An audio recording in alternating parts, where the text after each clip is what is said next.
Let's uncover the healing wisdom from the time of the Prophet Muhammad. In Islam, health is a blessing. The Prophet Muhammad emphasized natural remedies and prevention. For example, he recommended honey for its healing properties and black seed as a cure for everything except death. Integrating these simple practices can offer great benefits.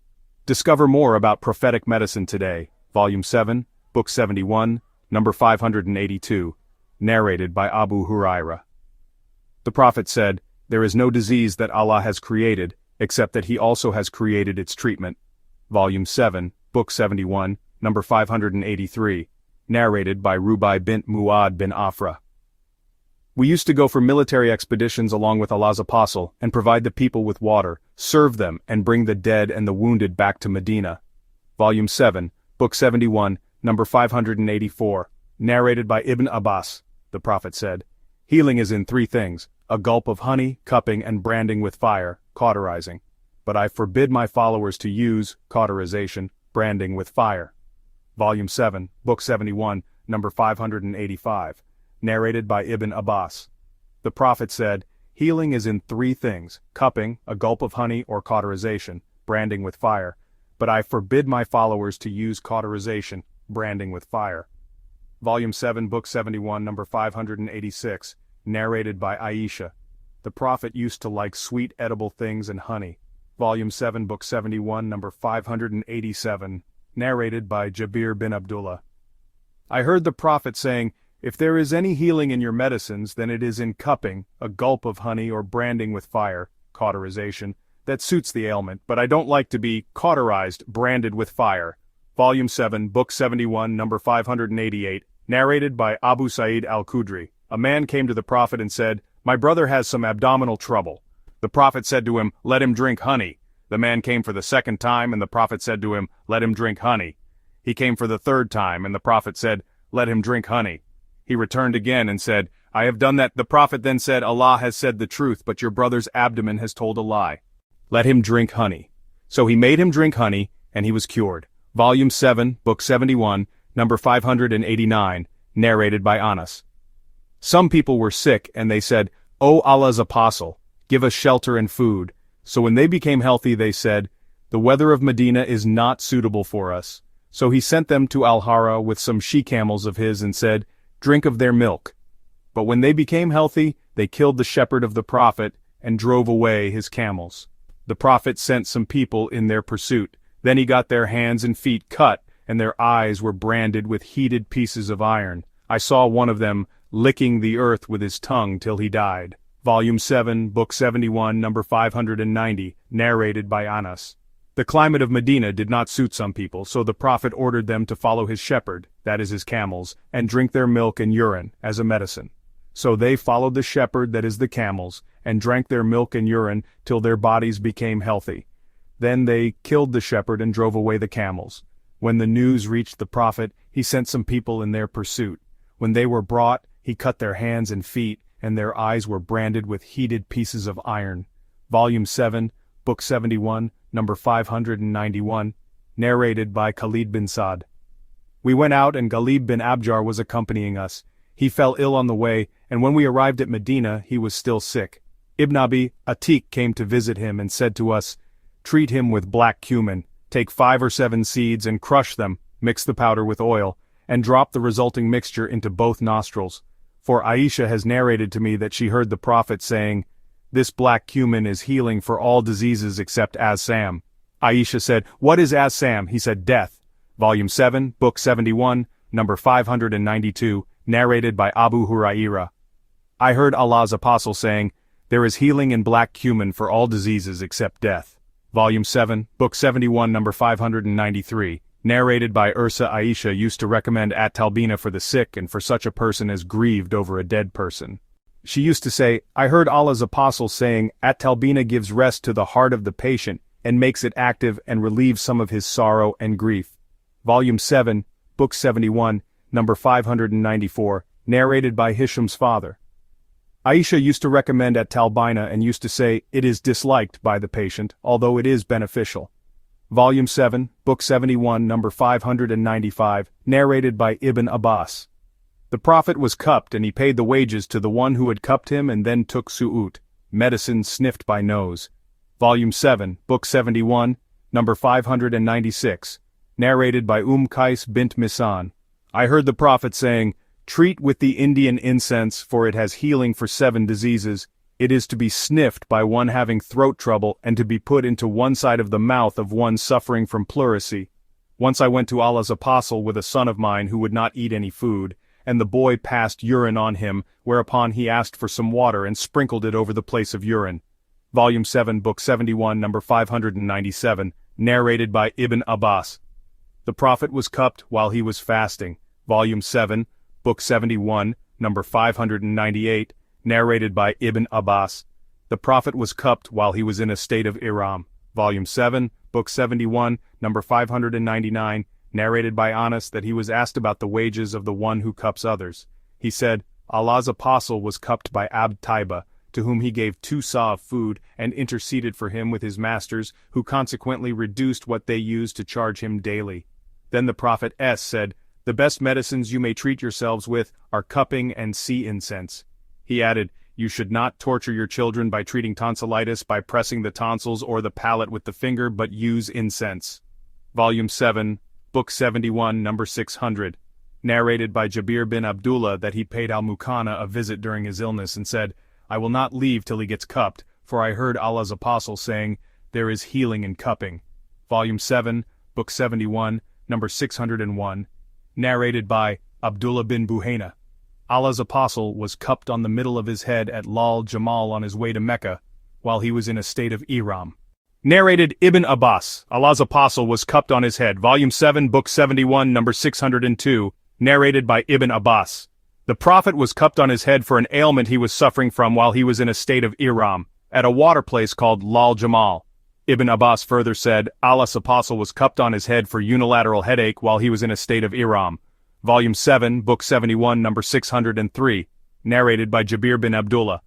I heard the Prophet saying, "If there is any good in your medicines, then it is in a gulp of honey, a cupping operation or branding, cauterization, but I do not like to be cauterized, branded." Volume 7, Book 71, number 604, narrated by Ka'b bin Ujra. The Prophet came to me during the period of Al-Hudaybiyah, while I was lighting fire underneath a cooking pot, and lice were falling down my head. He said, "Do your lice hurt you?" I said, "Yes." He said, "Shave your head and fast for 3 days or feed 6 poor persons or slaughter a sheep as a sacrifice." Volume 7, Book 71, number 605, narrated by Jabir. The Prophet said, "If there is any healing in your medicines, then it is a cupping operation or branding, cauterization, but I do not like to be cauterized, branded." Volume 7, Book 71, number 606, narrated by Ibn Abbas. Allah's apostle said, "Nations were displayed before me. 1 or 2 prophets would pass by along with a few followers. A prophet would pass by accompanied by nobody. Then a big crowd of people passed in front of me and I asked, 'Who are they? Are they my followers?' It was said, 'No, it is Moses and his followers.' It was said to me, 'Look at the horizon.' Behold, there was a multitude of people filling the horizon. Then it was said to me, 'Look there and there about the stretching sky. Behold, there was a multitude filling the horizon.'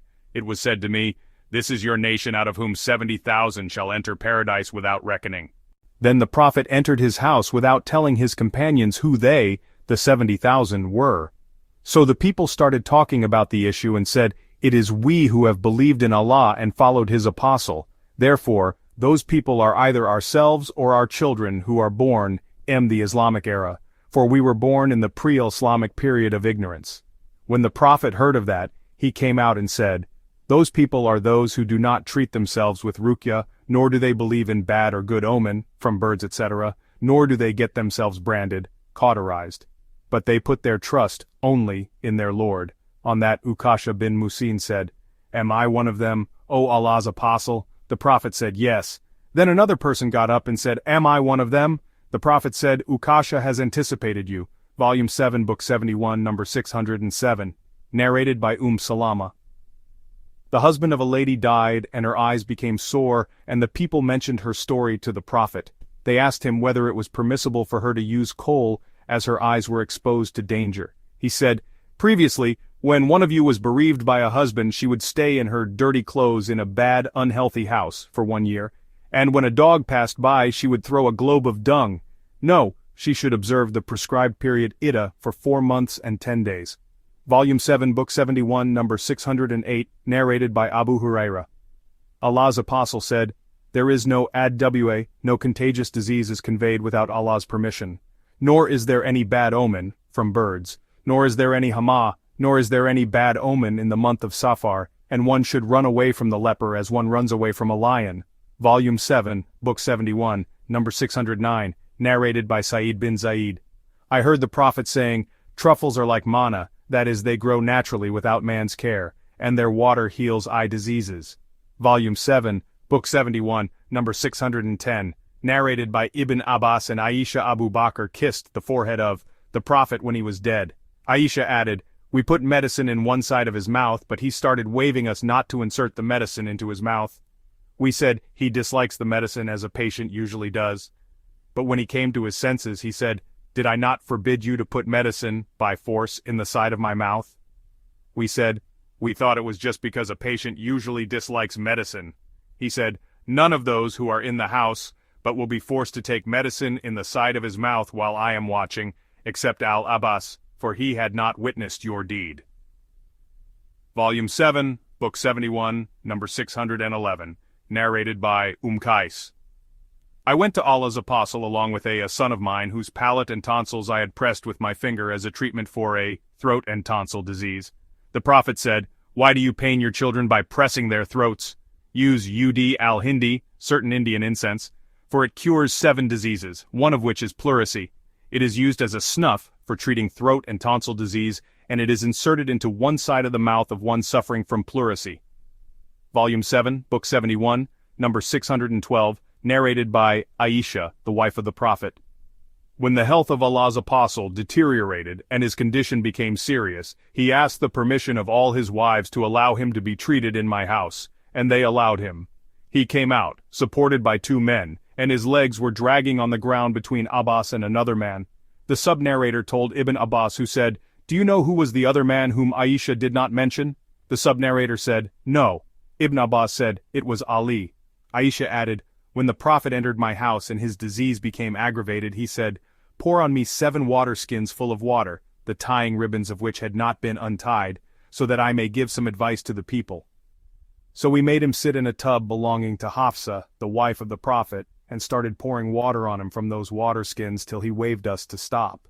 Then he went out to the people and led them in prayer and delivered a speech before them." Volume 7, Book 71, number 613, narrated by Qais. That she took to Allah's apostle one of her sons whose palate and tonsils she had pressed because he had throat trouble.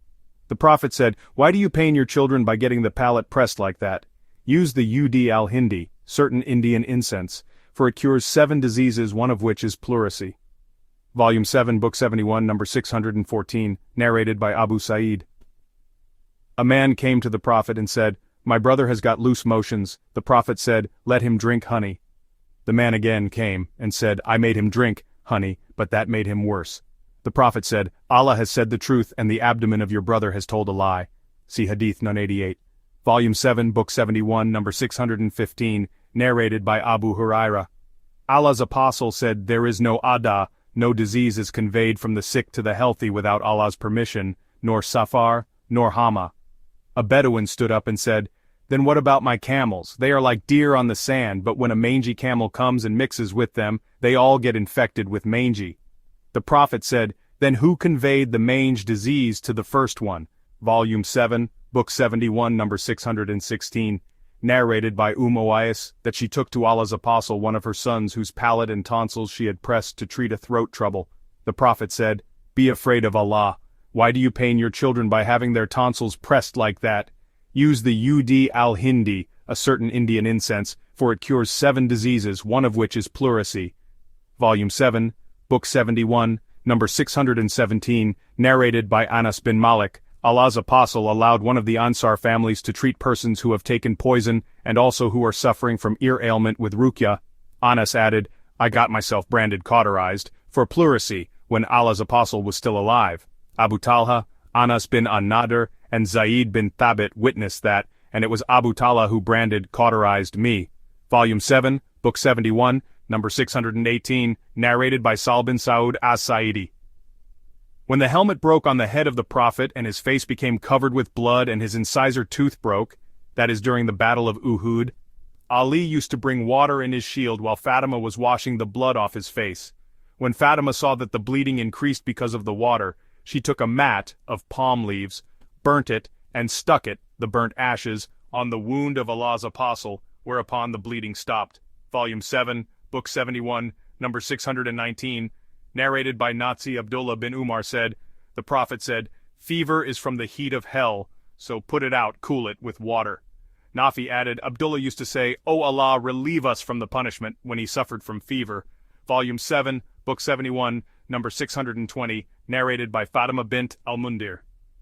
Whenever a lady suffering from fever was brought to Asma bint Abu Bakr, she used to invoke Allah for her and then sprinkle some water on her body, at the chest, and say, Allah's apostle used to order us to abate fever with water. Volume 7, Book 71, number 621, narrated by Aisha. The Prophet said, "Fever is from the heat of hell, so abate fever with water."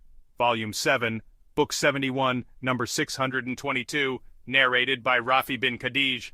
I heard Allah's apostle saying, "Fever is from the heat of hell, so abate fever with water." Volume 7, Book 71, number 623, narrated by Anas bin Malik. Some people from the tribes of Uqal and Urayna came to Allah's apostle and embraced Islam and said, "O Allah's apostle, we are owners of livestock and have never been farmers," and they found the climate of Medina unsuitable for them. So Allah's apostle ordered that they be given some camels and a shepherd, and ordered them to go out with those camels and drink their milk and urine.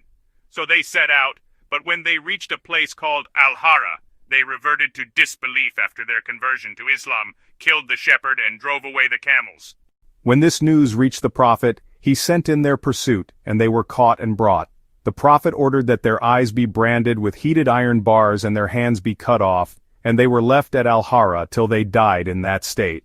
Volume 7, Book 71, number 624, narrated by Saud. The Prophet said, "If you hear of an outbreak of plague in a land, do not enter it, but if the plague breaks out in a place while you are in it, do not leave that place."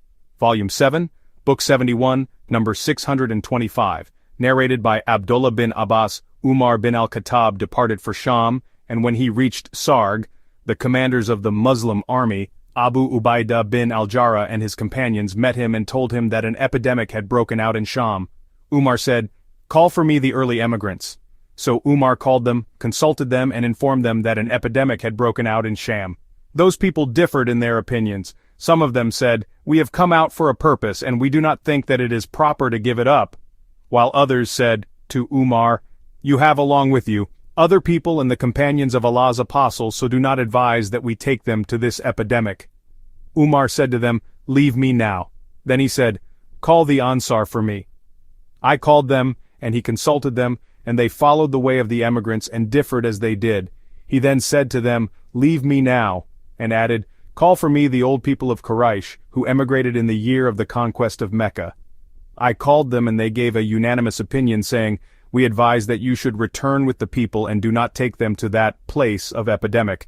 So, Umar made an announcement, "I will ride back to Medina in the morning, so you should do the same."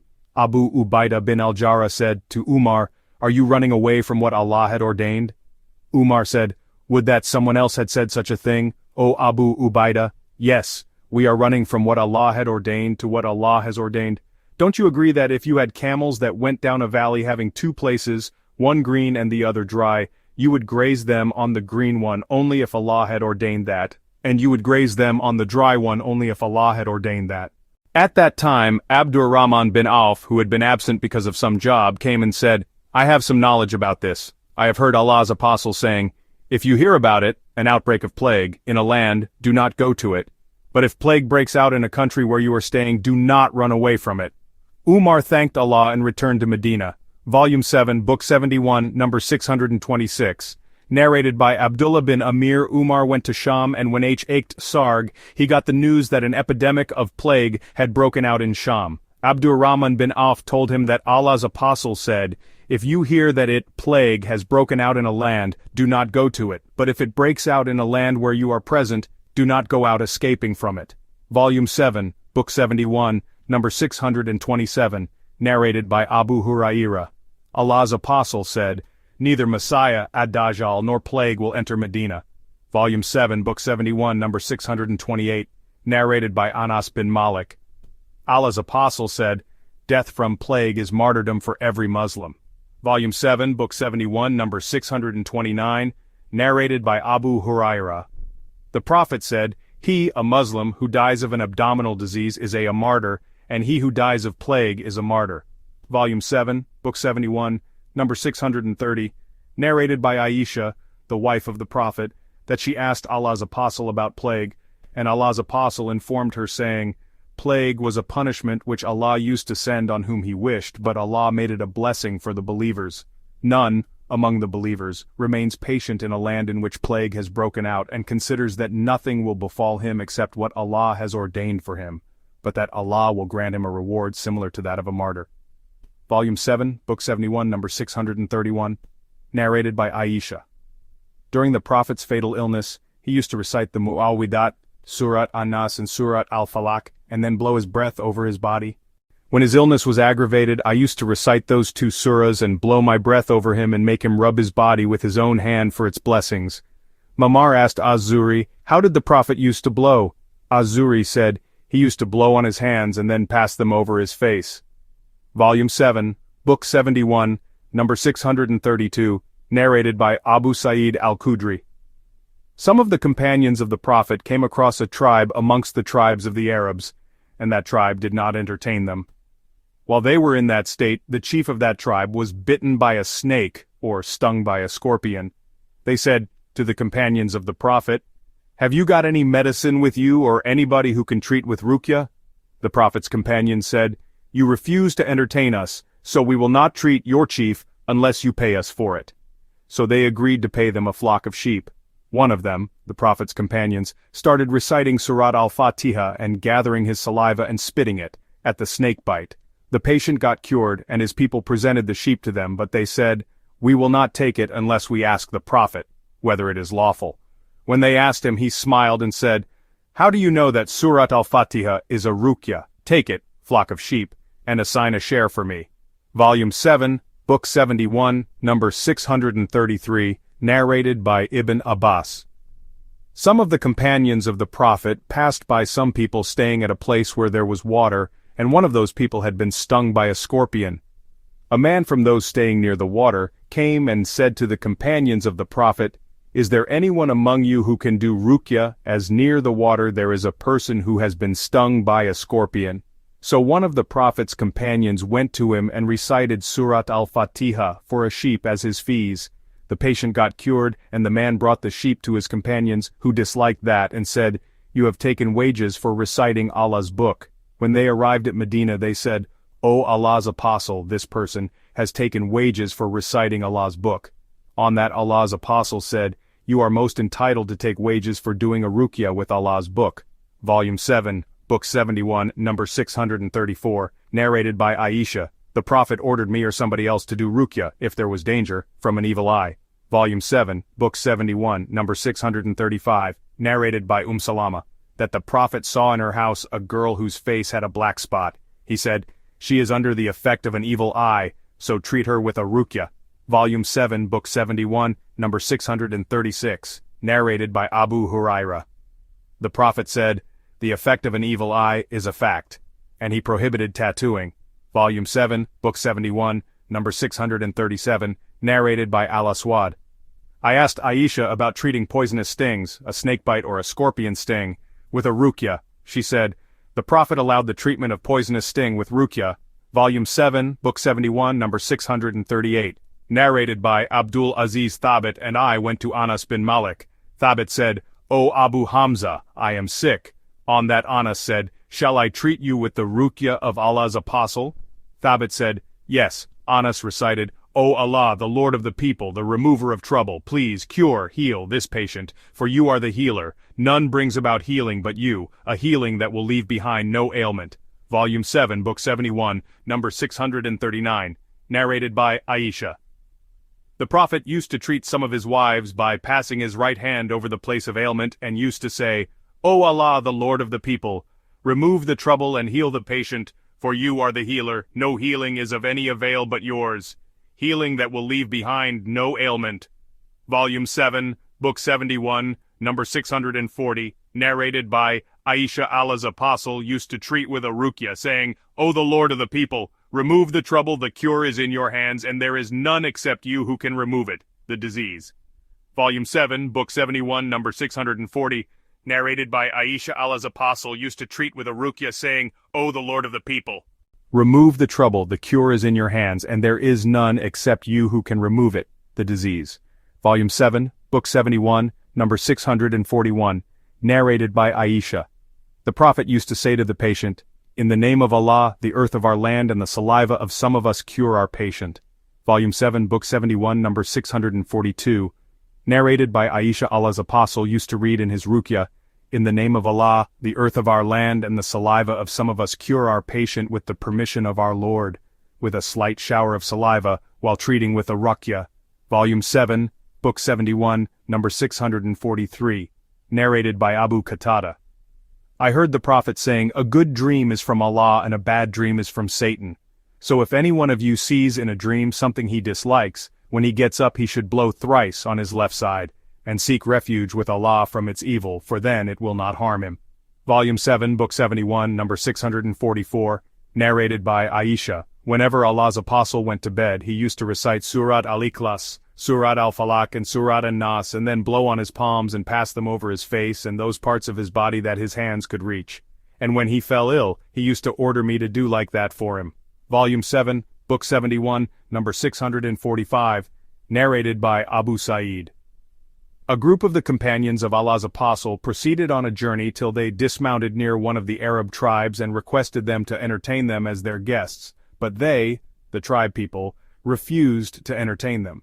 Then the chief of that tribe was bitten by a snake, or stung by a scorpion, and he was given all sorts of treatment, but all in vain. Some of them said, "Will you go to the group, those travelers who have dismounted near you, and see if one of them has something useful?"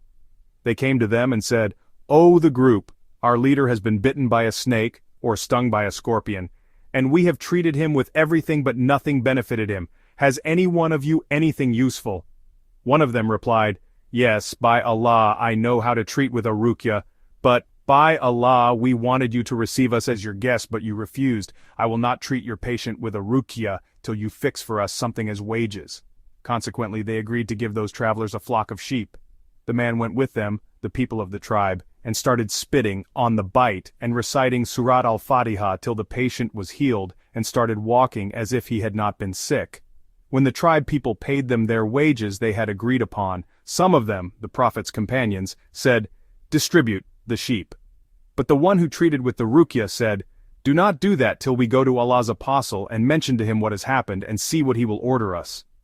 So they came to Allah's apostle and mentioned the story to him, and he said, "How do you know that Surat al-Fatiha is a ruqya? You have done the right thing. Divide what you have got, and assign for me a share with you." Volume 7, Book 71, number 646, narrated by Aisha. The Prophet used to treat some of his wives by passing his right hand over the place of ailment and used to say, "O Lord of the people, remove the difficulty and bring about healing as you are the healer. There is no healing but your healing, a healing that will leave no ailment." Volume 7, Book 71, number 647, narrated by Ibn Abbas. The Prophet, during his fatal ailment, used to blow on his hands and pass them over his body while reciting the Mu'awidat, Surat an-Nas and Surat al-Falaq. When his disease got aggravated, I used to recite them for him and blow on his hands, and let him pass his hands over his body because of its blessing. Mamar asked Ibn Shihab, how did he used to do nath? He said, he used to blow on his hands and then pass them over his face. Volume 7, Book 71, number 648, narrated by Ibn Abbas. The Prophet once came out to us and said, "Some nations were displayed before me.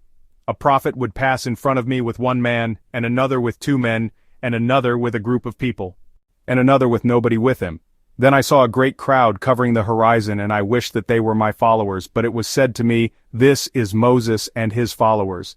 Then it was said to me, 'Look.' I looked and saw a big gathering with a large number of people covering the horizon. It was said, 'Look this way and that way.' So I saw a big crowd covering the horizon. Then it was said to me, 'These are your followers, and among them there are 70,000 who will enter paradise without being asked about their accounts.' Then the people dispersed, and the prophet did not tell who those 70,000 were. So the companions of the prophet started talking about that, and some of them said, "As regards us, we were born in the era of heathenism, but then we believed in Allah and His apostle. We think, however, that these 70,000 are our offspring." That talk reached the prophet, who said, "These 70,000 are the people who do not draw an evil omen from birds, and do not get treated by branding themselves, and do not treat with ruqya, but put their trust only in their Lord." Then Ukasha bin Musin got up and said, "O Allah's apostle, am I one of those 70,000? The prophet said, "Yes." Then another person got up and said, "Am I one of them?" The prophet said, "Ukasha has anticipated you." Volume 7, Book 71, number 649. Narrated by Abdullah bin Umar. Allah's apostle said, "There is neither adha, no contagious disease is conveyed to others without Allah's permission, nor tiara, but an evil omen may be in 3: a woman, a house, or an animal." Volume 7, Book 71, number 650. Narrated by Abu Huraira. I heard Allah's apostle saying, "There is no tiara, and the best omen is the faal." They asked, "What is the faal?" He said, "A good word that one of you hears, and takes as a good omen." Volume 7, Book 71, number 651, narrated by Abu Huraira. The prophet said, "There is no tiara, and the best omen is the faal." Somebody said, "What is the faal, O Allah's apostle?" He said, "A good word that one of you hears, and takes as a good omen." Volume 7, Book 71, number 652, narrated by Anas. The prophet said, "No adha, no contagious disease is conveyed to others without Allah's permission, nor tiara, but I like the good faal, that is, the good word." Volume 7, Book 71, number 653, narrated by Abu Huraira. The prophet said, "There is no adha, nor tiara, nor hama, nor safar." Volume 7, Book 71, number 654, narrated by Abu Huraira. Allah's apostle gave his verdict about 2 ladies of the Hudayl tribe who had fought each other, and one of them had hit the other with a stone. The stone hit her abdomen, and as she was pregnant, the blow killed the child in her womb. They both filed their case with the prophet, and he judged that the blood money for what was in her womb was a slave or a female slave. The guardian of the lady who was fined said, "O Allah's apostle, shall I be fined for a creature that has neither drunk nor eaten, neither spoke nor cried? A case like that should be nullified." On that the prophet said, "This is one of the brothers of soothsayers." Volume 7, Book 71, number 655, narrated by Abu Huraira. 2 ladies had a fight, and one of them hit the other with a stone on the abdomen and caused her to abort. The prophet judged that the victim be given either a slave or a female slave, as blood money, narrated Ibn Shihab. Said bin al-Musayyab said, Allah's apostle judged that in case of child killed in the womb of its mother, the offender should give the mother a slave or a female slave in recompense. The offender said, "How can I be fined for killing one who neither ate nor drank, neither spoke nor cried? A case like that should be denied." On that Allah's apostle said, "He is one of the brothers of the foretellers." Volume 7, Book 71, number 656, narrated by Abu Masud. The prophet forbade the utilization of the price of a dog, the earnings of prostitute, and the earnings of a foreteller. Volume 7, Book 71, number 657, narrated by Aisha. Some people asked Allah's apostle about the foretellers. He said, "They are nothing." They said, "O Allah's apostle, sometimes they tell us of a thing which turns out to be true." Allah's apostle said, "A jinn snatches that true word and pours it into the ear of his friend, the foreteller, as one puts something into a bottle. The foreteller then mixes with that word 100 lies." Volume 7, Book 71, number 658, narrated by Aisha. A man called Labid bin al-Assam from the tribe of Bani Zurayk worked magic on Allah's apostle, till Allah's apostle started imagining that he had done a thing that he had not really done. One day or one night he was with us, he invoked Allah and invoked for a long period and then said, "O Aisha, do you know that Allah has instructed me concerning the matter I have asked him about? 2 men came to me and one of them sat near my head and the other near my feet. One of them said to his companion, 'What is the disease of this man?' The other replied, 'He is under the effect of magic.' The first one asked, 'Who has worked the magic on him?' The other replied, 'Labid bin al-Assam.' The first one asked, 'What material did he use?' The other replied, 'A comb and the hairs stuck to it and the skin of pollen of a male date palm.' The first one asked, 'Where is that?' The other replied, 'That is, in the well of Darwan.' So Allah's apostle along with some of his companions went there and came back saying, "O Aisha, the color of its water is like the infusion of henna leaves. The tops of the date palm trees near it are like the heads of the devils." I asked, "O Allah's apostle, why did you not show it to the people?" He said, "Since Allah cured me, I dislike to let evil spread among the people." Then he ordered that the well be filled up with earth. Volume 7, Book 71, number 659, narrated by Abu Huraira. Allah's apostle said, "Avoid the mubakat, that is, shirk and witchcraft." Volume 7, Book 71, number 660, narrated by Aisha. Magic was worked on Allah's apostle so that he used to think that he had sexual relations with his wives while he actually had not. Sufyan said, "That is the hardest kind of magic as it has such an effect." Then one day he said, "O Aisha, do you know that Allah has instructed me concerning the matter I asked him about? 2 men came to me, and one of them sat near my head, and the other sat near my feet. The one near my head asked the other, 'What is wrong with this man?' The latter replied, 'He is under the effect of magic.' The first one asked, 'Who has worked magic on him?' The other replied, 'Labid bin al-Assam, a man from Bani Zurayk who was an ally of the Jews, and was a hypocrite.' The first one asked, 'What material did he use?' The other replied, 'A comb and the hair stuck to it.' The first one asked, 'Where is that?' The other replied, 'In a skin of pollen of a male date palm tree kept under a stone in the well of Darwan.' So the Prophet went to that well and took out those things and said, 'That was the well which was shown to me in a dream.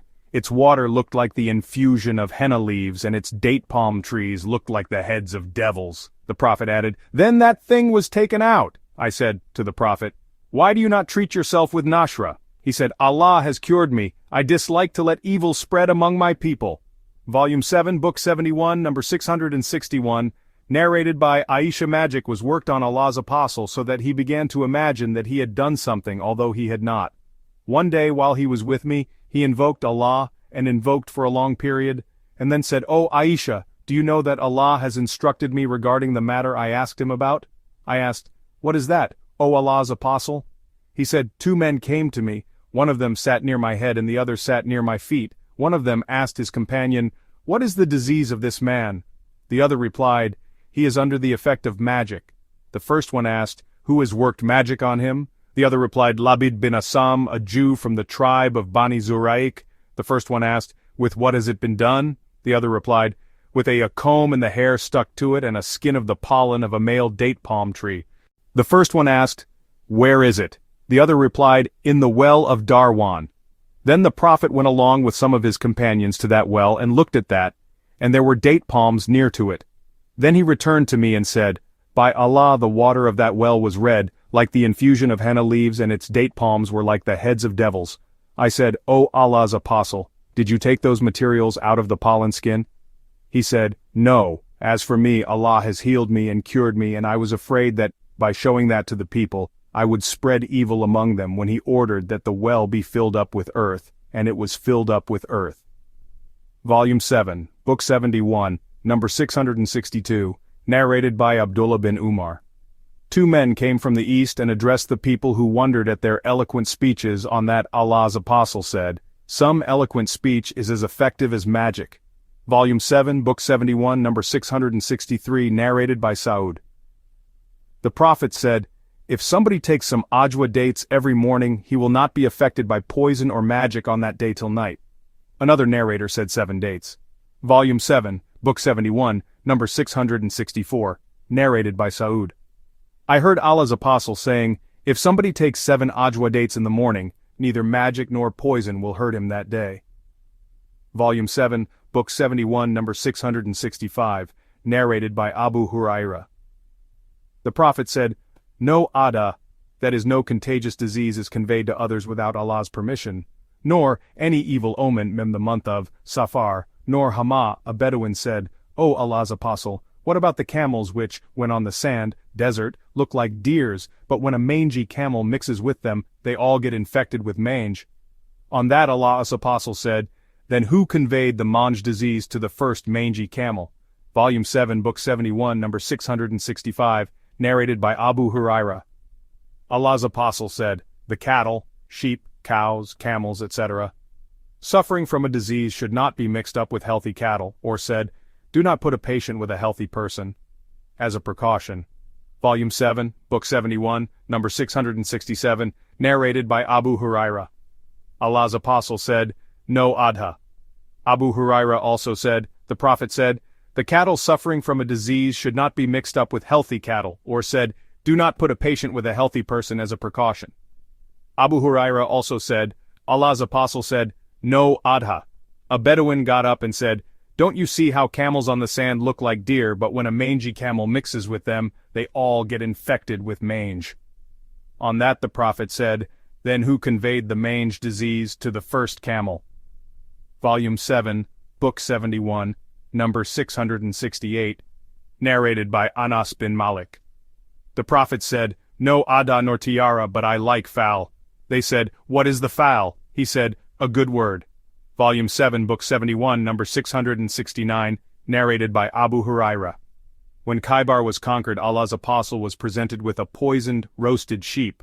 Allah's apostle said, "Collect for me all the Jews present in this area."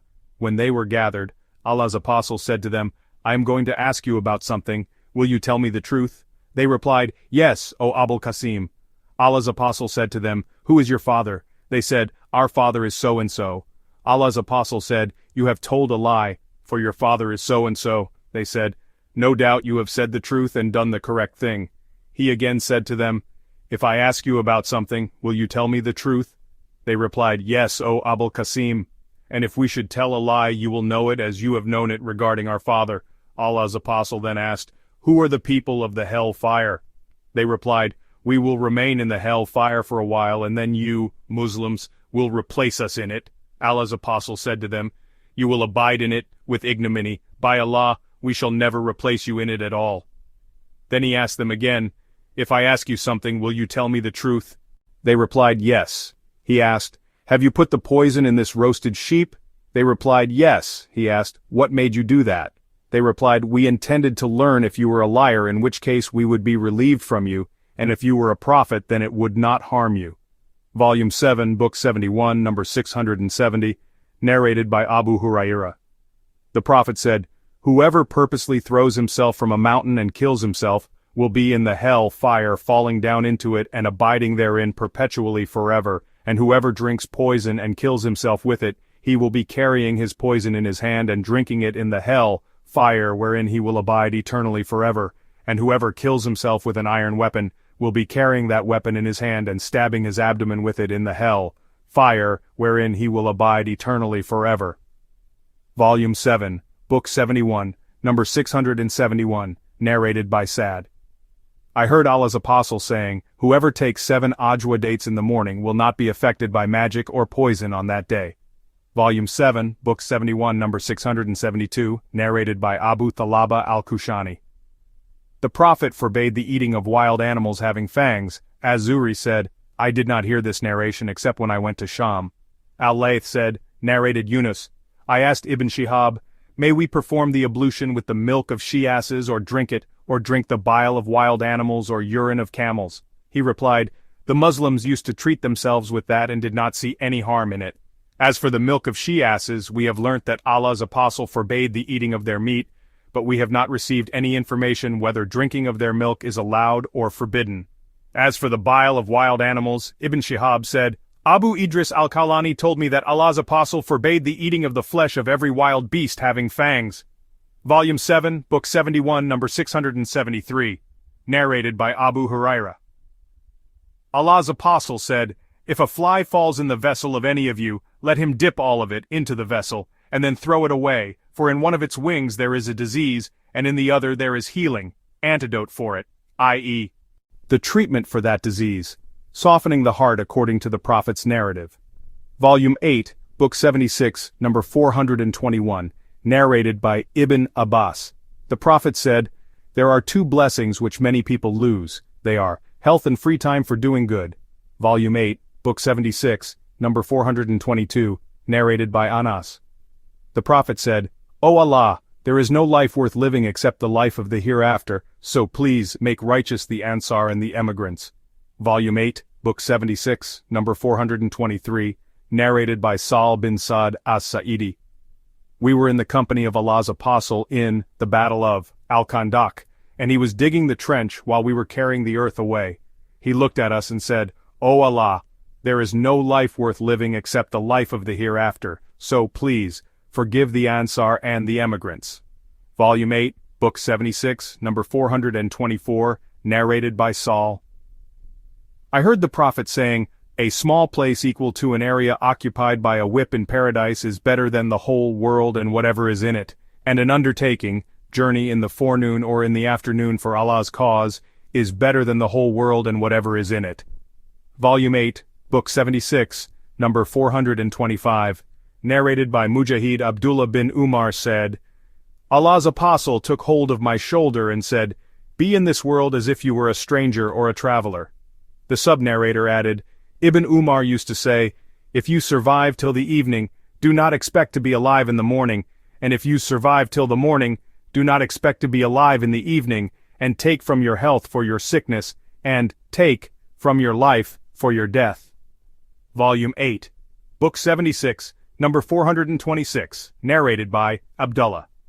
The Prophet drew a square, and then drew a line in the middle of it, and let it extend outside the square, and then drew several small lines attached to that central line and said, "This is the human being, and this, the square, in his lease of life, encircles him from all sides, or has encircled him, and this line, which is outside the square, is his hope, and these small lines are the calamities and troubles which may befall him, and if one misses him, another will snap, he overtake him, and if the other misses him, a third will snap, that is overtake him."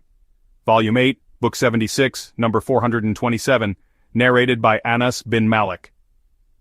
The Prophet drew a few lines and said, "This is man's hope, and this is the instant of his death, and while he is in this state of hope, the nearer line, death, comes to him." Volume 8, Book 76, number 428, narrated by Abu Hurairah. The Prophet said, Allah will not accept the excuse of any person whose instant of death is delayed till he is 60 years of age. Volume 8, Book 76, number 429, narrated by Abu Hurairah. I heard Allah's apostle saying, "The heart of an old man remains young in two respects, that is his love for the world, its wealth, amusements and luxuries, and his incessant hope." Volume 8, Book 76, number 430, narrated by Anas bin Malik. Allah's apostle said, "The son of Adam, that is man, grows old, and so also too, desires grow old with him, that is love for wealth and a wish for a long life." Volume 8, Book 76, number 431, narrated by Utban bin Malik al-Ansari, who was one of the men of the tribe of Bani Salim. Allah's apostle came to me and said, "If anybody comes on the day of resurrection who has said, La ilaha illallah, sincerely, with the intention to win Allah's pleasure, Allah will make the hellfire forbidden for him." Volume 8, Book 76, number 432, narrated by Abu Hurairah. Allah's apostle said, Allah says, "I have nothing to give but paradise as a reward to my believer slave, who, if I cause his dear friend or relative to die, remains patient and hopes for Allah's reward."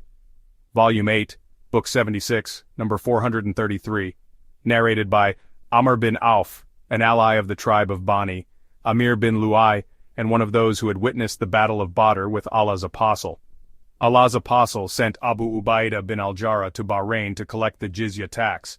Allah's apostle had concluded a peace treaty with the people of Bahrain and appointed Al-Ala bin al-Hadrami as their chief. Abu Ubaidah arrived from Bahrain with the money. The Ansar heard of Abu Ubaidah's arrival, which coincided with the Fajr morning prayer led by Allah's apostle. When the Prophet finished the prayer, they came to him. Allah's apostle smiled when he saw them and said, "I think you have heard of the arrival of Abu Ubaidah and that he has brought something." They replied, "Yes, O Allah's apostle." He said, "Have the good news and hope for what will please you. By Allah, I am not afraid that you will become poor, but I am afraid that worldly wealth will be given to you in abundance as it was given to those nations before you, and you will start competing each other for it as the previous nations competed for it, and then it will divert you from good as it diverted them." Volume 8, Book 76, number 434, narrated by Uqba bin Amir. The Prophet went out and offered the funeral prayer for the martyrs of the Battle of Uhud, and then ascended the pulpit and said, "I am your predecessor and I am a witness against you. By Allah, I am now looking at my tank lake, Al-Kawthar, and I have been given the keys of the treasures of the earth, or the keys of the earth. By Allah, I am not afraid that after me you will worship others besides Allah, but I am afraid that you will start competing for the pleasures of this world. Volume 8, Book 76, number 435, narrated by Abu Sa'id al-Khudri. Allah's apostle said, "The thing I am afraid of most for your sake is the worldly blessings which Allah will bring forth to you." It was said, "What are the blessings of this world?" The Prophet said, "The pleasures of the world." A man said, "Can the good bring forth evil?"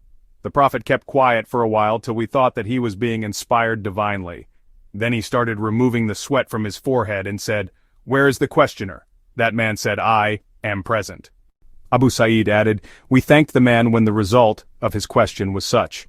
The Prophet said, "Good never brings forth but good. This wealth of the world is like green and sweet fruit, and all the vegetation which grows on the bank of a stream either kills or nearly kills the animal that eats too much of it, except the animal that eats the kadira, a kind of vegetation. Such an animal eats till its stomach is full, and then it faces the sun and starts ruminating, and then it passes out dung and urine and goes to eat again.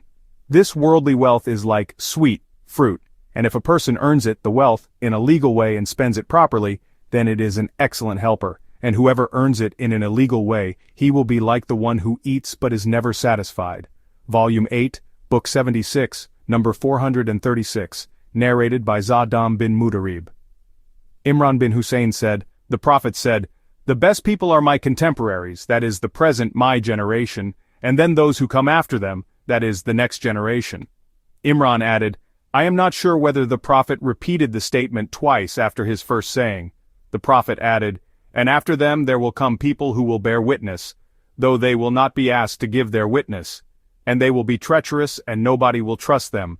And they will make vows but will not fulfill them, and fatness will appear among them." Volume 8, Book 76, number 437, narrated by Abdullah. The Prophet said, "The best people are those of my generation, and then those who will come after them, the next generation, and then those who will come after them, that is the next generation, and then after them, there will come people whose witness will precede their oaths, and whose oaths will precede their witness." Volume 8, Book 76, number 438, narrated by Qais. I heard Kebab, who had branded his abdomen with 7 brands, saying, "Had Allah's apostle not forbidden us to invoke Allah for death, I would have invoked Allah for death. The companions of Muhammad have left this world without taking anything of their reward in it. They will have perfect reward in the hereafter. But we have collected of the worldly wealth what we cannot spend but on earth, that is on building houses." Volume 8, Book 76, number 439, narrated by Qais. I came to Kebab while he was building a wall, and he, Kebab, said, "Our companions who have left this world did not enjoy anything of their reward therein, while we have collected after them much wealth that we cannot spend but on earth, that is on building." Volume 8, Book 76, number 440, narrated by Kebab. We migrated with the Prophet. This narration is related in the chapter of migration. Volume 8, Book 76, number 441, narrated by Ibn Abbas. I brought water to Uthman bin Affan to perform the ablution while he was sitting on his seat. He performed the ablution in a perfect way and said, "I saw the Prophet performing the ablution in this place, and he performed it in a perfect way and said, 'Whoever performs the ablution as I have done this time and then proceeds to the mosque and offers a 2 rak'at prayer and then sits there waiting for the compulsory congregational prayers, then all his past sins will be forgiven.'" The Prophet further added, "Do not be conceited, thinking that your sins will be forgiven because of your prayer."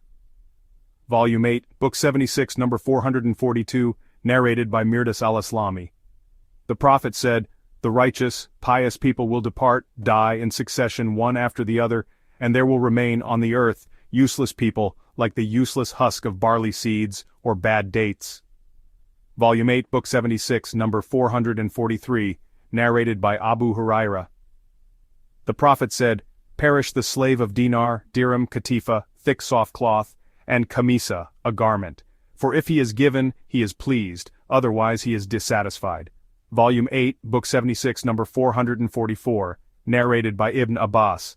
I heard the Prophet saying, "If the son of Adam, the human being, had 2 valleys of money, he would wish for a third, for nothing can fill the belly of Adam's son except dust, and Allah forgives him who repents to him." Volume 8, Book 76, number 445, narrated by Ibn Abbas.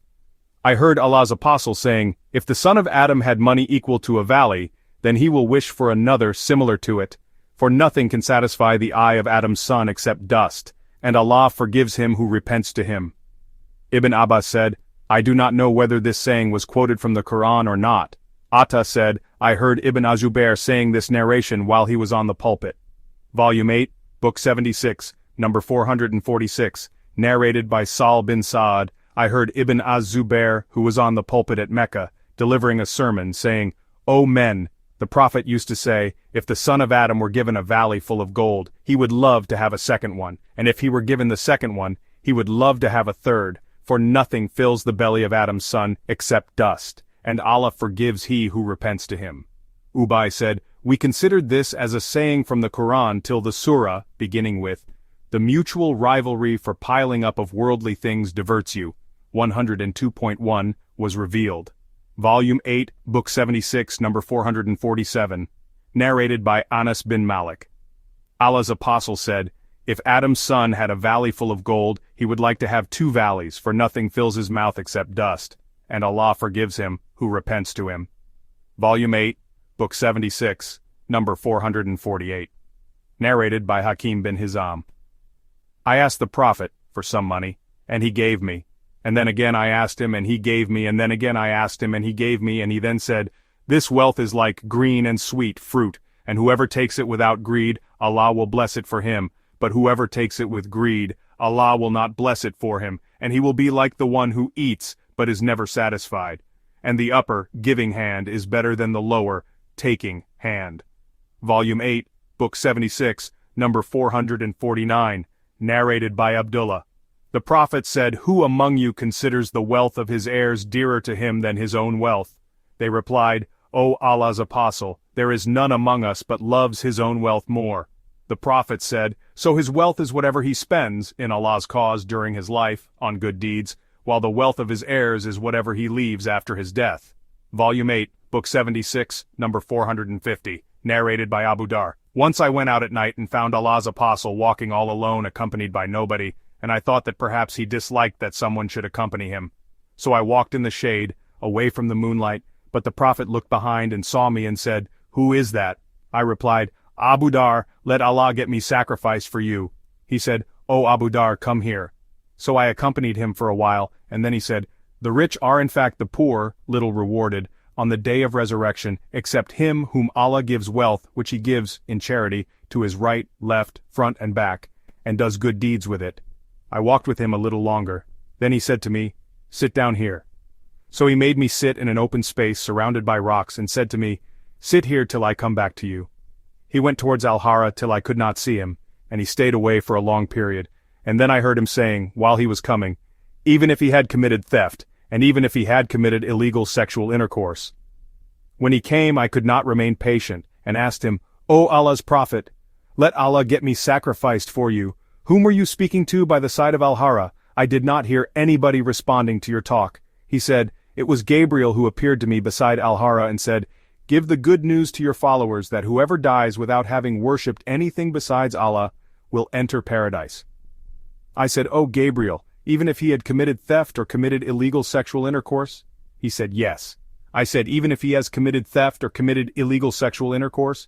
He said, yes. I said, even if he has committed theft or committed illegal sexual intercourse? He said, yes. Volume 8, Book 76, number 451, narrated by Abu Dar. While I was walking with the Prophet in the Hara of Medina, Uhud came in sight. The Prophet said, O Abu Dar. I said, Labaik, O Allah's apostle. He said, I would not like to have gold equal to this mountain of Uhud, unless nothing of it, not even a single dinar of it remains with me for more than 3 days, except something which I will keep for repaying debts. I would have spent all of it, distributed it, amongst Allah's slaves like this, and like this, and like this. The Prophet pointed out with his hand towards his right, his left, and his back, while illustrating it. He proceeded with his walk and said, the rich are in fact the poor, little rewarded on the day of resurrection, except those who spend their wealth like this, and like this, and like this, to their right, left and back, but such people are few in number. Then he said to me, stay at your place and do not leave it till I come back. Then he proceeded in the darkness of the night till he went out of sight, and then I heard a loud voice, and was afraid that something might have happened to the prophet. One intended to go to him, but I remembered what he had said to me, that is, don't leave your place till I come back to you, so I remained at my place till he came back to me.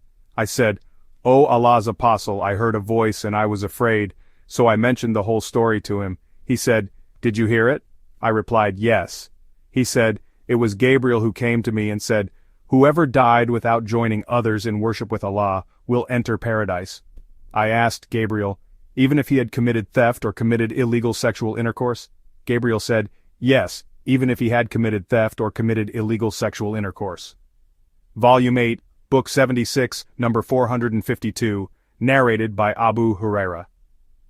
Allah. Apostle said, if I had gold equal to the mountain of Uhud, it would not please me that anything of it should remain with me after 3 nights, that is, I would spend all of it in Allah's cause, except what I would keep for repaying debts. Volume 8, Book 76, number 453, narrated by Abu Huraira. The Prophet said, riches does not mean having a great amount of property, but riches is self-contentment. Volume 8, Book 76, number 454, narrated by Sal bin Sa'd as-Sa'id. A man passed by Allah's apostle, and the Prophet asked a man sitting beside him, what is your opinion about this, passer-by? He replied, this, passer-by, is from the noble class of people. By Allah, if he should ask for a lady's hand in marriage, he ought to be given her in marriage, and if he intercedes for somebody, his intercession will be accepted. Allah's apostle kept quiet, and then another man passed by, and Allah's apostle asked the same man, his companion, again, what is your opinion about this second one? He said, O Allah's apostle, this person is one of the poor Muslims. If he should ask a lady's hand in marriage, no one will accept him, and if he intercedes for somebody, no one will accept his intercession, and if he talks, no one will listen to his talk. Then Allah's apostle said, this, poor man, is better than such a large number of the first type, that is, rich men, as to fill the earth. Volume 8, Book 76, number 455, narrated by Abu Wa'il. We paid a visit to Kebab, who was sick, and he said, we migrated with the Prophet for Allah's sake, and our wages became due on Allah. Some of us died without having received anything of the wages, and one of them was Musab bin Umar, who was martyred on the day of the battle of Uhud, leaving only one sheet to shroud him in. If we covered his head with it, his feet became uncovered, and if we covered his feet with it, his head became uncovered. So the Prophet ordered us to cover his head with it and put some idkir, a kind of grass, over his feet. On the other hand, some of us have had the fruits of our good deed, and are plucking them in this world. Volume 8, Book 76, number 456, narrated by Imran bin Hussein. The Prophet said, I looked into paradise and found that the majority of its dwellers were the poor people, and I looked into the hell fire and found that the majority of its dwellers were women. Volume 8, Book 76, number 457, narrated by Anas. The Prophet did not eat at a table till he died, and he did not eat a thin, nicely baked wheat bread till he died.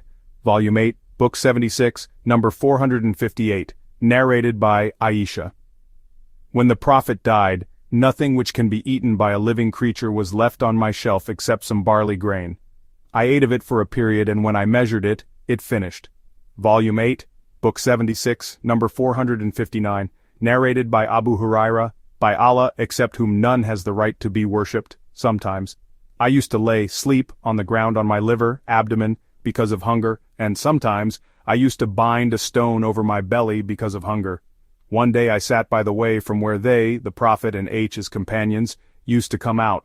When Abu Bakr passed by, I asked him about a verse from Allah's book, and I asked him only that he might satisfy my hunger, but he passed by and did not do so. Then Umar passed by me, and I asked him about a verse from Allah's book, and I asked him only that he might satisfy my hunger, but he passed by without doing so. Finally Abu al-Qasim, the Prophet, passed by me, and he smiled when he saw me, for he knew what was in my heart and on my face. He said, O Abba here, Abu Huraira. I replied, Labayik, O Allah's apostle. He said to me, follow me. He left and I followed him. Then he entered the house, and I asked permission to enter and was admitted. He found milk in a bowl and said, from where is this milk? They said, it has been presented to you by such and such man or by such and such woman. He said, O Abba here. I said, Labayik, O Allah's apostle. He said, go and call the people of Sufa to me.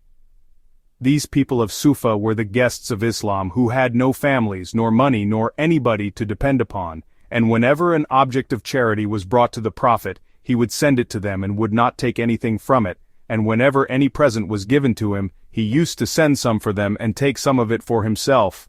The order off the Prophet upset me, and I said to myself, how will this little milk be enough for the people of As-Sufa? Thought I was more entitled to drink from that milk in order to strengthen myself, but behold, the Prophet came to order me to give that milk to them. I wondered what will remain of that milk for me, but anyway, I could not but obey Allah and His Apostle, so I went to the people of As-Sufa and called them. And they came and asked the Prophet's permission to enter. They were admitted and took their seats in the house. The Prophet said, "O Abba, hear." I said, "Labayik, O Allah's Apostle." He said, "Take it and give it to them." So I took the bowl of milk and started giving it to one man who would drink his fill and return it to me, whereupon I would give it to another man who, in his turn, would drink his fill and return it to me, and I would then offer it to another man who would drink his fill and return it to me. Finally, after the whole group had drunk their fill, I reached the Prophet, who took the bowl and put it on his hand, looked at me and smiled and said, "O Abba, hear." I replied, "Labayk, O Allah's Apostle." He said, "There remain you and I." I said, "You have said the truth, O Allah's Apostle." He said, "Sit down and drink."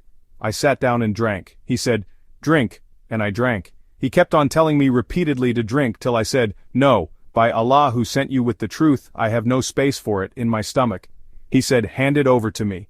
When I gave him the bowl, he praised Allah and pronounced Allah's name on it and drank the remaining milk. Volume 8, Book 76, number 460, narrated by Saad. I was the first man among the Arabs to throw an arrow for Allah's cause. We used to fight in Allah's cause while we had nothing to eat except the leaves of the hubla and the sumur trees, desert trees, so that we discharged excrement like that of sheep, i.e., unmixed droppings. Today the people of the tribe of Bani Asad teach me the laws of Islam. If so, then I am lost, and all my efforts of that hard time had gone in vain. Volume 8, Book 76, number 461, narrated by Aisha. The family of Muhammad had never eaten their fill of wheat bread for 3 successive days since they had migrated to Medina till the death of the Prophet. Volume 8, Book 76, number 462, narrated by Aisha. The family of Muhammad did not eat 2 meals on one day, but one of the 2 was of dates. Volume 8, Book 76, number 463, narrated by Aisha. The bed mattress of the Prophet was made of a leather case stuffed with palm fibers. Volume 8, Book 76, number 464, narrated by Qatada. We used to go to Anas bin Malik and see his baker standing, preparing the bread. Anas said, "Eat. I have not known that the Prophet ever saw a thin, well-baked loaf of bread till he died, and he never saw a roasted sheep with his eyes." Volume 8, Book 76, number 465, narrated by Aisha. A complete month would pass by during which we would not make a fire for cooking, and our food used to be only dates and water unless we were given a present of some meat. Volume 8, Book 76, number 466, narrated by Aisha, that she said to Urwa, "Oh, the son of my sister, we used to see 3 crescents in 2 months, and no fire used to be made in the houses of Allah's Apostle. That is, nothing used to be cooked." Urwa said, "What used to sustain you?" Aisha said, "The 2 black things, that is dates and water, except that Allah's Apostle had neighbors from the Ansar who had some milch she-camels, and they used to give the Prophet some milk from their house, and he used to make us drink it." Volume 8, Book 76, number 467, narrated by Abu Hurairah. Allah's Apostle said, "O Allah, give food to the family of Muhammad." Volume 8, Book 76, number 468, narrated by Masruq. I asked Aisha what deed was the most beloved to the Prophet. She said, "The regular constant one." I said, "At what time did he use to get up at night for the tahajjud night prayer?" She said, "He used to get up on hearing the crowing of the cock the last third of the night." Volume 8, Book 76, number 469, narrated by Aisha. The most beloved action to Allah's Apostle was that whose doer did it continuously and regularly. Volume 8, Book 76, number 470, narrated by Abu Hurairah. Allah's Apostle said, "The deeds of any one of you will not save you from the hell fire." They said, "Even you will not be saved by your deeds, O Allah's Apostle." He said, No, even I will not be saved unless and until Allah bestows His mercy on me. Therefore do good deeds properly, sincerely and moderately, and worship Allah in the forenoon and in the afternoon and during a part of the night, and always adopt a middle, moderate, regular course whereby you will reach your target, paradise. Volume 8, Book 76, number 471. Narrated by Aisha, Allah's apostle, said, "Do good deeds properly, sincerely and moderately, and know that your deeds will not make you enter paradise, and that the most beloved deed to Allah's is the most regular and constant, even though it were little." Volume 8, Book 76, number 472, narrated by Aisha. The Prophet was asked, "What deeds are loved most by Allah?" He said, "The most regular constant deeds, even though they may be few." He added, "Don't take upon yourselves except the deeds which are within your ability." Volume 8, Book 76, number 473, narrated by Alqamah. I asked Aisha, mother of the believers, "O mother of the believers, how were the deeds of the Prophet? Did he use to do extra deeds of worship on special days?" She said, "No, but his deeds were regular and constant. And who among you is able to do what the Prophet was able to do, that is in worshipping Allah?" Volume 8, Book 76, number 474, narrated by Aisha. The Prophet said, "Do good deeds properly, sincerely and moderately, and receive good news because one's good deeds will not make him enter paradise." They asked, "Even you, O Allah's apostle?" He said, "Even I, unless and until Allah bestows His pardon and mercy on me." Volume 8, Book 76, number 475, narrated by Anas bin Malik. Once Allah's apostle led us in prayer and then, after finishing it, ascended the pulpit and pointed with his hand towards the Qibla of the mosque and said, "While I was leading you in prayer, both paradise and hell were displayed in front of me in the direction of this wall. I had never seen a better thing than paradise and a worse thing than hell, as I have seen today. I had never seen a better thing and a worse thing, as I have seen today." Volume 8, Book 76, number 476, narrated by Abu Huraira. I heard Allah's apostle saying, "Verily Allah created mercy. The day He created it He made it into 100 parts. He withheld with Him 99 parts, and sent its one part to all His creatures. Had the non-believer known of all the mercy which is in the hands of Allah, he would not lose hope of entering paradise, and had the believer known of all the punishment which is present with Allah, he would not consider himself safe from the hell-fire." Volume 8, Book 76, number 477, narrated by Abu Sa'id. Some people from the Ansar asked Allah's apostle to give them something, and he gave to every one of them, who asked him until all that he had was finished. When everything was finished and he had spent all that was in his hand, he said to them, "Know that if I have any wealth I will not withhold it from you to keep for somebody else. And know that he who refrains from begging others or doing prohibited deeds, Allah will make him contented and not in need of others. And he who remains patient, Allah will bestow patience upon him. And he who is satisfied with what he has, Allah will make him self-sufficient. And there is no gift better and vast you may be given than patience." Volume 8, Book 76, number 478, narrated by Al-Mughira bin Shuba. The Prophet used to pray so much that his feet used to become edematous or swollen, and when he was asked as to why he prays so much, he would say, "Shall I not be a thankful slave to Allah?" Volume 8, Book 76, number 479, narrated by Ibn Abbas. Allah's apostle said, 70,000 people of my followers will enter paradise without accounts, and they are those who do not practice ar-ruqya, and do not see an evil omen in things and put their trust in their Lord. Volume 8, Book 76, number 480, narrated by Warad, the clerk of Al-Mughira bin Shuba. Muawiyah wrote to Al-Mughira, "Write to me a narration you have heard from Allah's apostle." So Al-Mughira wrote to him, I heard him saying the following after each prayer, "La ilaha illallahu wahdahu la sharika lahu, lahul mulk wa lahul hamd, wa huwa ala kulli shay'in qadir." He also used to forbid idle talk, asking too many questions in religion, wasting money, preventing what should be given, and asking others for something except in great need, being undutiful to mothers, and burying one's little daughters alive. Volume 8, Book 76, number 481, narrated by Sahl bin Sa'd. Allah's apostle said, "Whoever can guarantee the chastity of what is between his two jawbones and what is between his two legs, that is his tongue and his private parts, I guarantee paradise for him."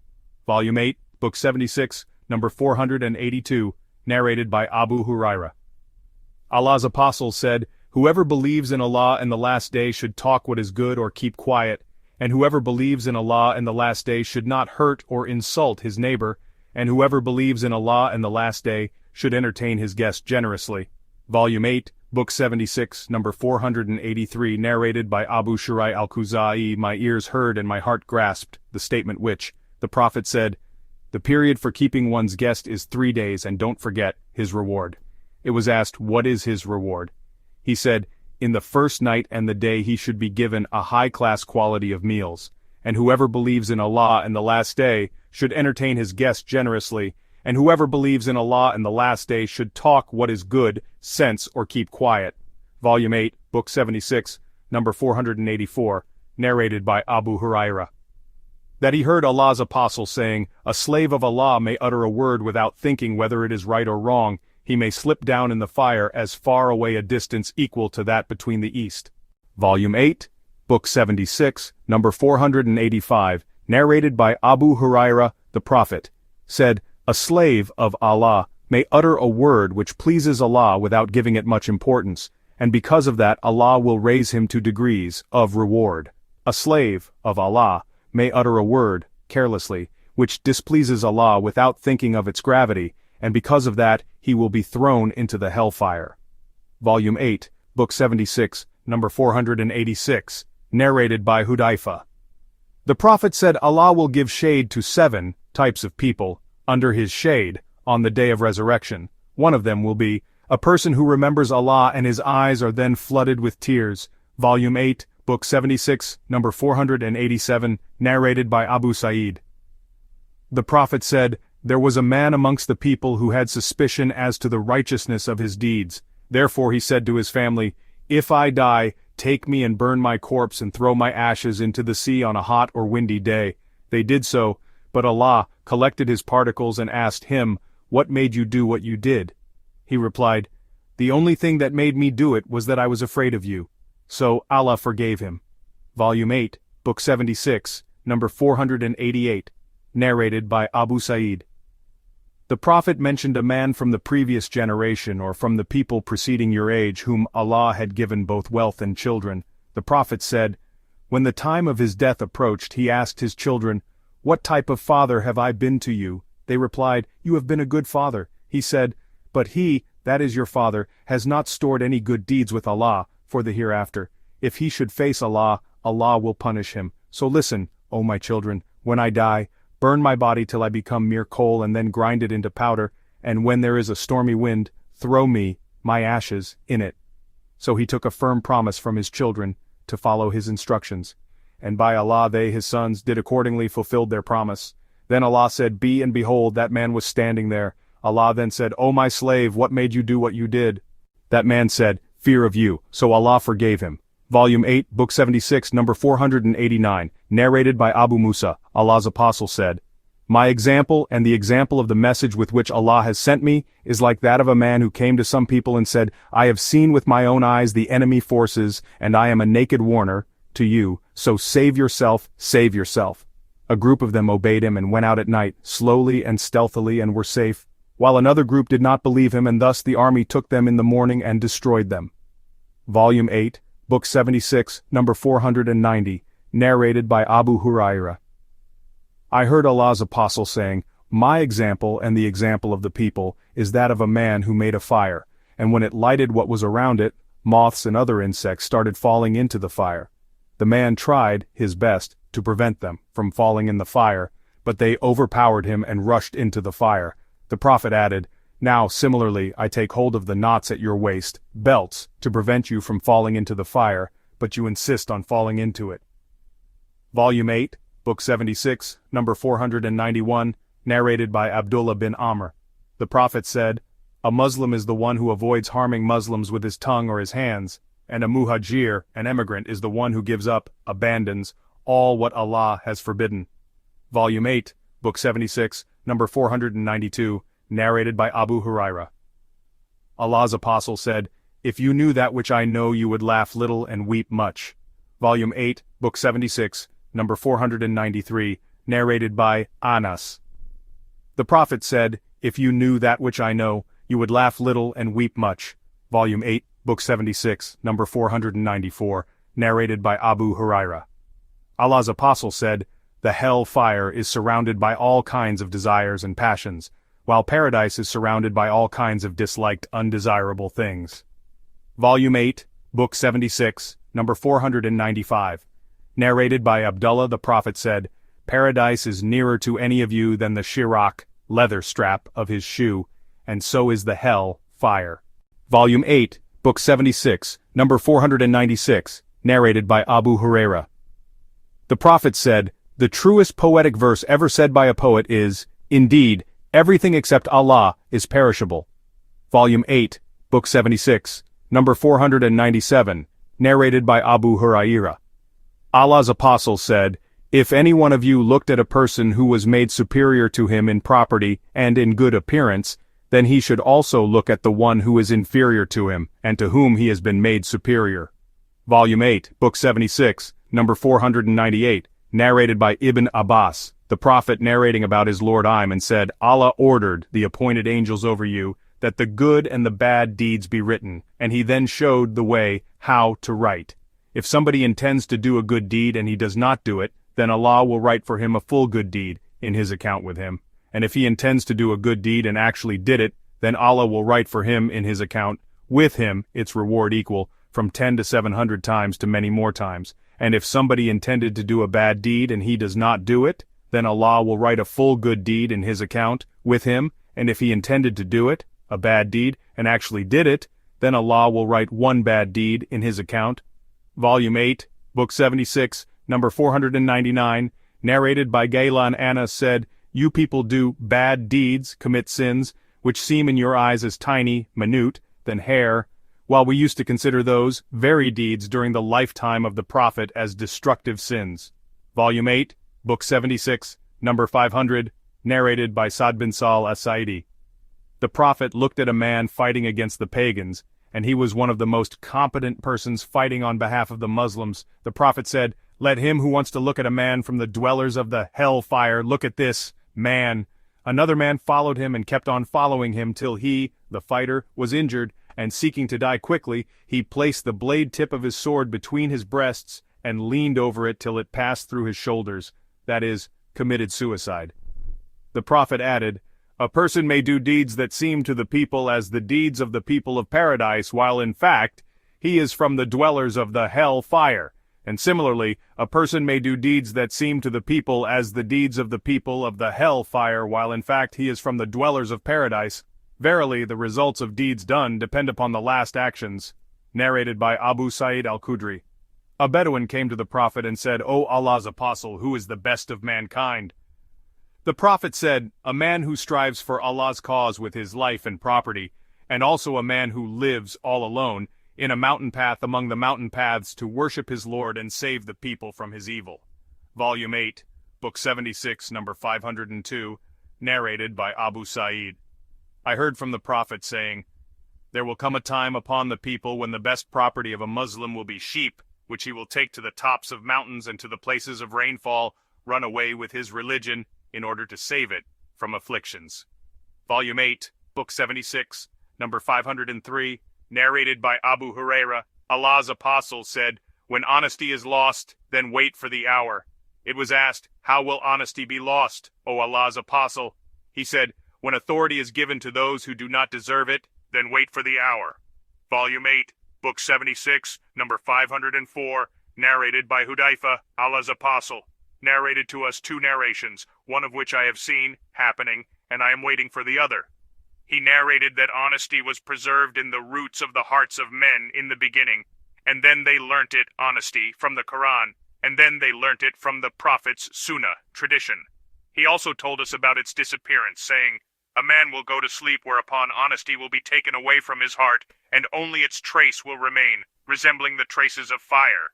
He then will sleep whereupon the remainder of the honesty will also be taken away from his heart, and its trace will resemble a blister which is raised over the surface of skin when an ember touches one's foot, and in fact this blister does not contain anything. So there will come a day when people will deal in business with each other, but there will hardly be any trustworthy persons among them.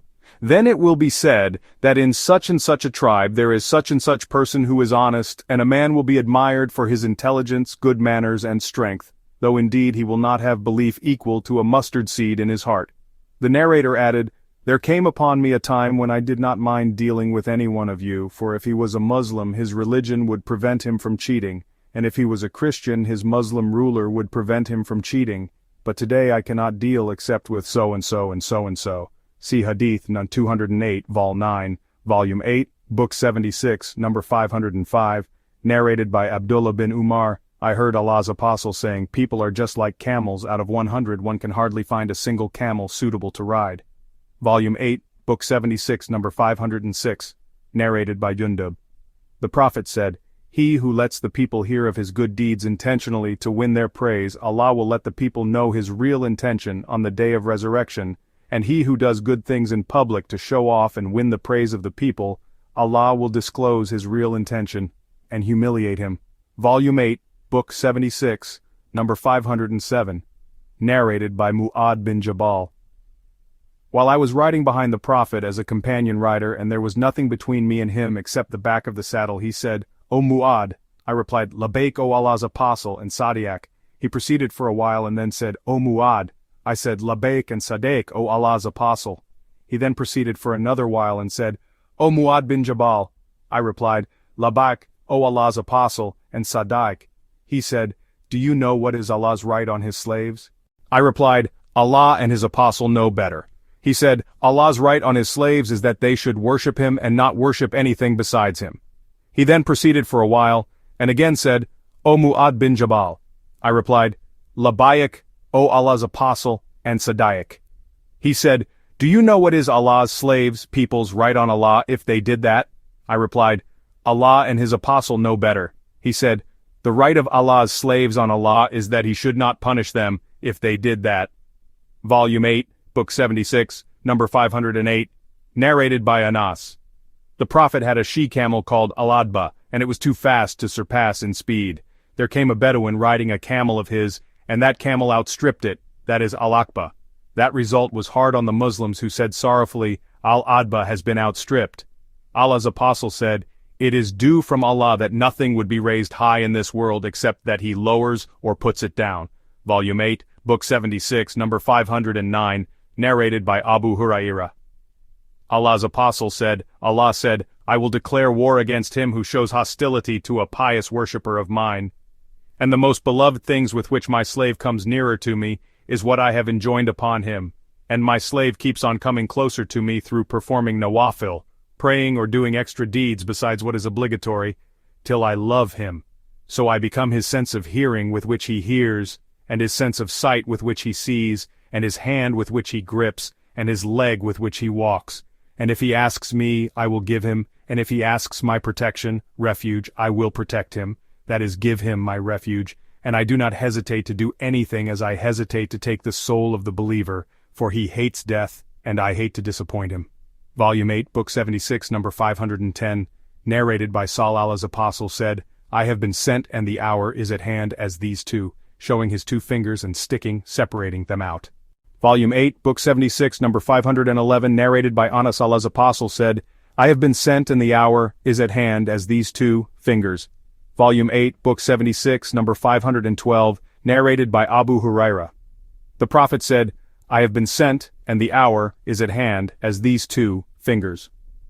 Volume 8, Book 76, number 513, narrated by Abu Hurairah. Allah's apostle said, "The hour will not be established till the sun rises from the west, and when it rises from the west and the people see it, then all of them will believe in Allah. But that will be the time when no good it will do to a soul to believe then, if it believed not before." 6.158. The hour will be established so suddenly that two persons spreading a garment between them will not be able to finish their bargain, nor will they be able to fold it up. The hour will be established while a man is carrying the milk of his she-camel but cannot drink it, and the hour will be established when someone is not able to prepare the tank to water his livestock from it, and the hour will be established when some of you has raised his food to his mouth but cannot eat it. Volume 8, Book 76, number 514, narrated by Ubadah bin As-Samit. The Prophet said, Whoever loves to meet Allah, Allah too loves to meet him, and whoever hates to meet Allah, Allah too hates to meet him. Aisha, or some of the wives of the Prophet, said, "But we dislike death." He said, "It is not like this, but it is meant that when the time of the death of a believer approaches, he receives the good news of Allah's pleasure with him and his blessings upon him, and so at that time, nothing is dearer to him than what is in front of him. He therefore loves the meeting with Allah, and Allah, too, loves the meeting with him. But when the time of the death of a disbeliever approaches, he receives the evil news of Allah's torment and his requital, whereupon nothing is more hateful to him than what is before him. Therefore he hates the meeting with Allah, and Allah, too, hates the meeting with him." Volume 8, Book 76, number 515, narrated by Abu Musa. The Prophet said, "Whoever loves the meeting with Allah, Allah too loves the meeting with him. And whoever hates the meeting with Allah, Allah too hates the meeting with him." Volume 8, Book 76, number 516, narrated by Aisha, the wife of the Prophet. When Allah's apostle was in good health, he used to say, "No prophet's soul is ever captured unless he is shown his place in paradise and given the option, to die or survive." So when the death of the Prophet approached and his head was on my thigh, he became unconscious for a while, and then he came to his senses and fixed his eyes on the ceiling and said, "O Allah with the highest companions." See Quran 4:69. I said, "Hence he is not going to choose us." And I came to know that it was the application of the narration which he, the Prophet, used to narrate to us. And that was the last statement of the Prophet, before his death, that is, "O Allah with the highest companions." See Quran 4:69, Volume 8, Book 76, number 517, narrated by Aisha. There was a leather or wood container full of water in front of Allah's apostle at the time of his death. He would put his hand into the water and rub his face with it, saying, "None has the right to be worshipped but Allah. No doubt death has its stupors." Then he raised his hand and started saying, "O Allah with the highest companions." See Quran 4:69, and kept on saying it till he expired and his hand dropped. Volume 8, Book 76, number 518, narrated by Aisha. Some rough Bedouins used to visit the Prophet and ask him, "When will the hour be?" He would look at the youngest of all of them and say, "If this should live till he is very old, your hour, the death of the people addressed, will take place." Hisham said that he meant, by the hour, their death. Volume 8, Book 76, number 519, narrated by Abu Qatada bin Ribi al-Ansari. A funeral procession passed by Allah's apostle who said, "Relieved or relieving?" The people asked, "O Allah's apostle, what is relieved and relieving?" He said, "A believer is relieved by death from the troubles and hardships of the world and leaves for the mercy of Allah, while the death of a wicked person relieves the people, the land, the trees, and the animals from him." Volume 8, Book 76, number 520, narrated by Abu Qatada. The Prophet said, "Relieved or relieving, and a believer is relieved by death." Volume 8, Book 76, number 521, narrated by Anas bin Malik. Allah's apostle said, "When carried to his grave, a dead person is followed by three, two of which return after his burial, and one remains with him. His relative, his property, and his deeds follow him. Relatives and his property go back while his deeds remain with him." Volume 8, Book 76, number 522, narrated by Ibn Umar. Allah's apostle said, "When any one of you dies, his destination is displayed before him in the forenoon and in the afternoon, either in the hell, fire, or in paradise, and it is said to him, 'That is your place till you are resurrected and sent to it.'" Volume 8, Book 76, number 523, narrated by Aisha. The Prophet said, "Do not abuse the dead, for they have reached the result of what they have done." Volume 8, Book 76, number 524, narrated by Abu Huraira. Two men, a Muslim and a Jew, abused each other. The Muslim said, "By him who gave superiority to Muhammad over all the people." On that the Jew said, "By him who gave superiority to Moses over all the people." The Muslim became furious at that and slapped the Jew in the face. The Jew went to Allah's apostle and informed him of what had happened between him and the Muslim. Allah's apostle said, "Don't give me superiority over Moses, for the people will fall unconscious on the day of resurrection, and I will be the first to gain consciousness. And behold, Moses will be there holding the side of Allah's throne. I will not know whether Moses has been among those people who have become unconscious, and then has regained consciousness before me, or has been among those exempted by Allah from falling unconscious. Volume 8, Book 76, number 525, narrated by Abu Huraira. The Prophet said, "The people will fall down unconscious at the time when they should fall down, that is, on the day of resurrection, and then I will be the first man to get up, and behold, Moses will be there holding Allah's throne. I will not know whether he has been amongst those who have fallen unconscious." Volume 8, Book 76, number 526, narrated by Abu Huraira. The Prophet said, "Allah will take the whole earth in his hand, and will roll up the heaven in his right hand, and then he will say, I am king. Where are the kings of the earth?" Volume 8, Book 76, number 527, narrated by Abu Sa'id al-Khudri. The Prophet said, "The planet of earth will be a bread on the day of resurrection, and the resistible, Allah, will topple. Turn it with his hand like any one of you turns a bread with his hands while preparing the bread for a journey, and that bread will be the entertainment for the people of paradise." A man from the Jews came to the Prophet and said, "May the beneficent Allah bless you, O Abul Qasim. Shall I tell you of the entertainment of the people of paradise on the day of resurrection?" The Prophet said, "Yes." The Jew said, "The earth will be a bread," as the Prophet had said. Thereupon the Prophet looked at us and smiled till his premolar tooth became visible. Then the Jew further said, "Shall I tell you of the udem, additional food taken with bread, they will have with the bread?" He added, "That will be Balaam and Nun." The people asked, "What is that?" He said, "It is an ox and a fish, and 70,000 people will eat of the caudate lobe, that is extra lobe of their livers." Volume 8, Book 76, number 528, narrated by Sahl bin Sa'd. I heard the Prophet saying, "The people will be gathered on the day of resurrection on reddish-white land like a pure loaf of bread, made of pure fine flour." Sahl added, "That land will have no landmarks for anybody to make use of." Volume 8, Book 76, number 529, narrated by Abu Huraira. The Prophet said, "The people will be gathered in three ways. The first way will be of those who will wish or have a hope for paradise, and will have a fear of punishment. The second batch will be those who will gather, riding 2 on a camel or 3 on a camel or 10 on a camel. The third batch, the rest of the people will be urged to gather by the fire which will accompany them at the time of their afternoon nap, and stay with them where they will spend the night, and will be with them in the morning wherever they may be then, and will be with them in the afternoon wherever they may be then."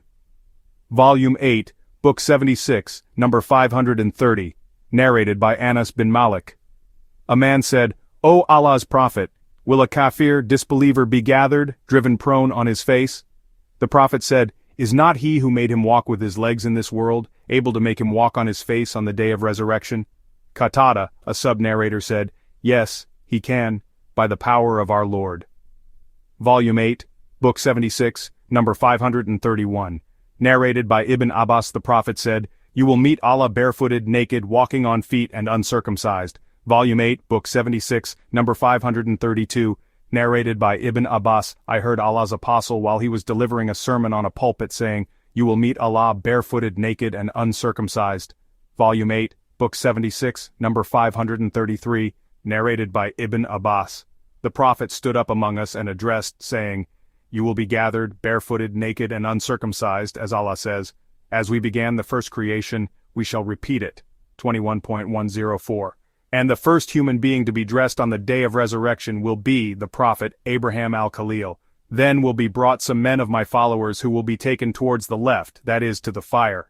And I will say, "O Lord, my companions," whereupon Allah will say, "You do not know what they did after you left them."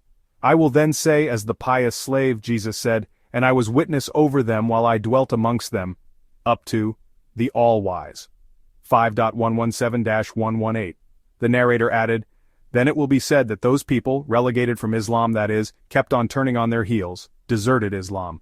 Volume 8, Book 76, number 534, narrated by Aisha. Allah's apostle said, "The people will be gathered barefooted, naked, and uncircumcised." I said, "O Allah's apostle, will the men and the women look at each other?" He said, "The situation will be too hard for them to pay attention to that." Volume 8, Book 76, number 535, narrated by Abdullah. While we were in the company of the Prophet in a tent, he said, "Would it please you to be 1/4 of the people of paradise?" We said, "Yes." He said, "Would it please you to be 1/3 of the people of paradise?" We said, "Yes." He said, "Would it please you to be half of the people of paradise?" We said, "Yes." Thereupon he said, "I hope that you will be one half of the people of paradise, for none will enter paradise but a Muslim soul, and you people, in comparison to the people who associate others in worship with Allah, are like a white hair on the skin of a black ox, or a black hair on the skin of a red ox." Volume 8, Book 76, number 536, narrated by Abu Hurairah. The Prophet said, "The first man to be called on the day of resurrection will be Adam, who will be shown his offspring, and it will be said to them, 'This is your father, Adam.' Adam will say, responding to the call, 'Labbaik and Sadaik.' Then Allah will say to Adam, 'Take out of your offspring the people of hell.' Adam will say, 'O Lord, how many should I take out?' Allah will say, 'Take out 99 out of every 100. They, the Prophet's companions, said, 'O Allah's apostle, if 99 out of every 100 of us are taken away, what will remain out of us?'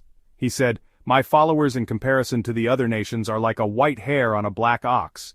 Volume 8, Book 76, number 537, narrated by Abu Sa'id. The Prophet said, Allah will say, 'O Adam.' Adam will reply, 'Labbaik and Sadaik, I respond to your calls, I am obedient to your orders, Walkar fi Yadaik, and all the good is in your hands.' Then Allah will say to Adam, 'Bring out the people of the fire.' Adam will say, 'How many are the people of the fire?' Allah will say, 'Out of every 1,000 take out 999 persons.'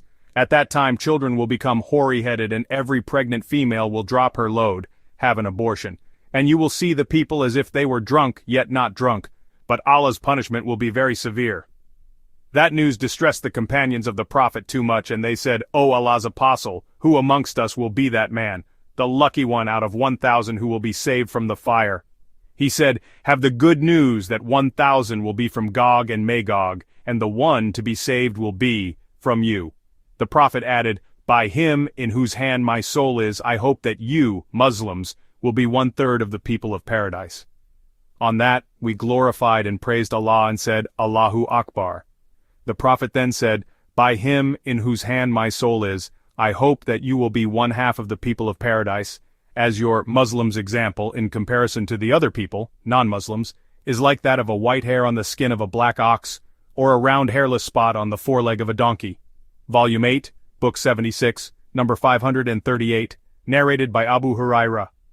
The Prophet said, regarding the verse, "A day when all mankind will stand before the Lord of the worlds, that day, they will stand, drowned in their sweat up to the middle of their ears." Volume 8, Book 76, number 539, narrated by Abdullah Allah's Apostle said, "The people will sweat so profusely on the day of resurrection that their sweat will sink 70 cubits deep into the earth, and it will rise up till it reaches the people's mouths and ears."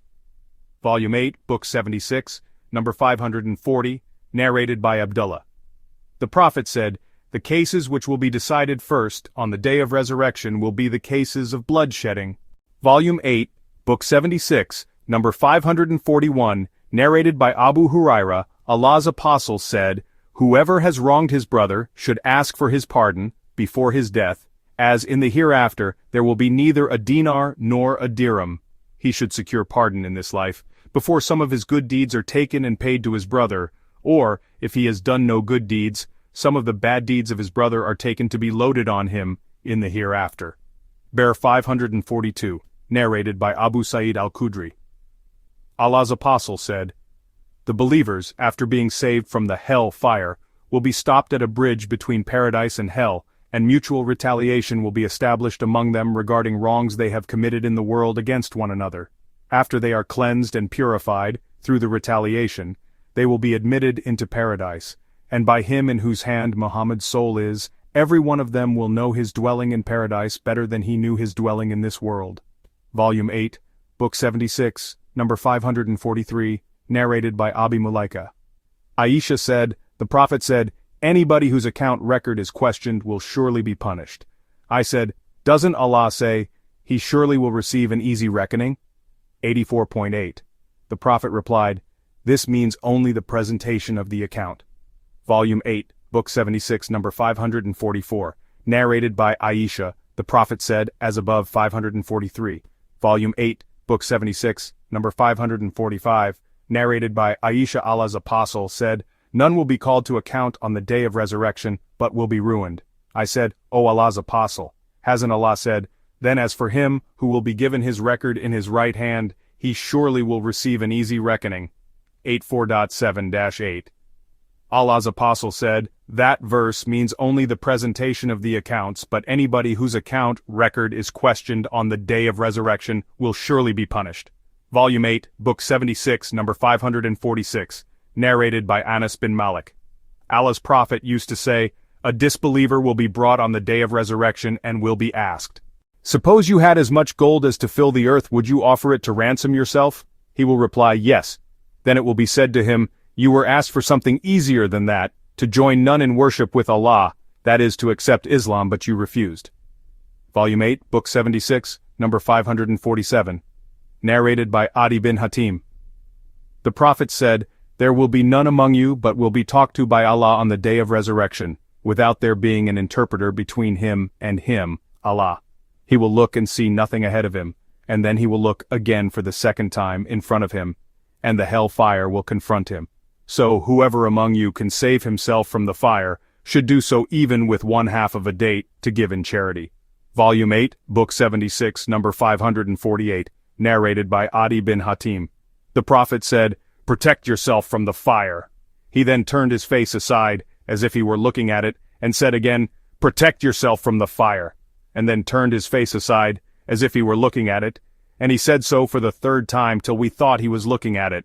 He then said, protect yourselves from the fire, even if with 1/2 of a date, and he who hasn't got even this, should do so, by saying a good pleasant word. Volume 8, Book 76, number 549, narrated by Ibn Abbas.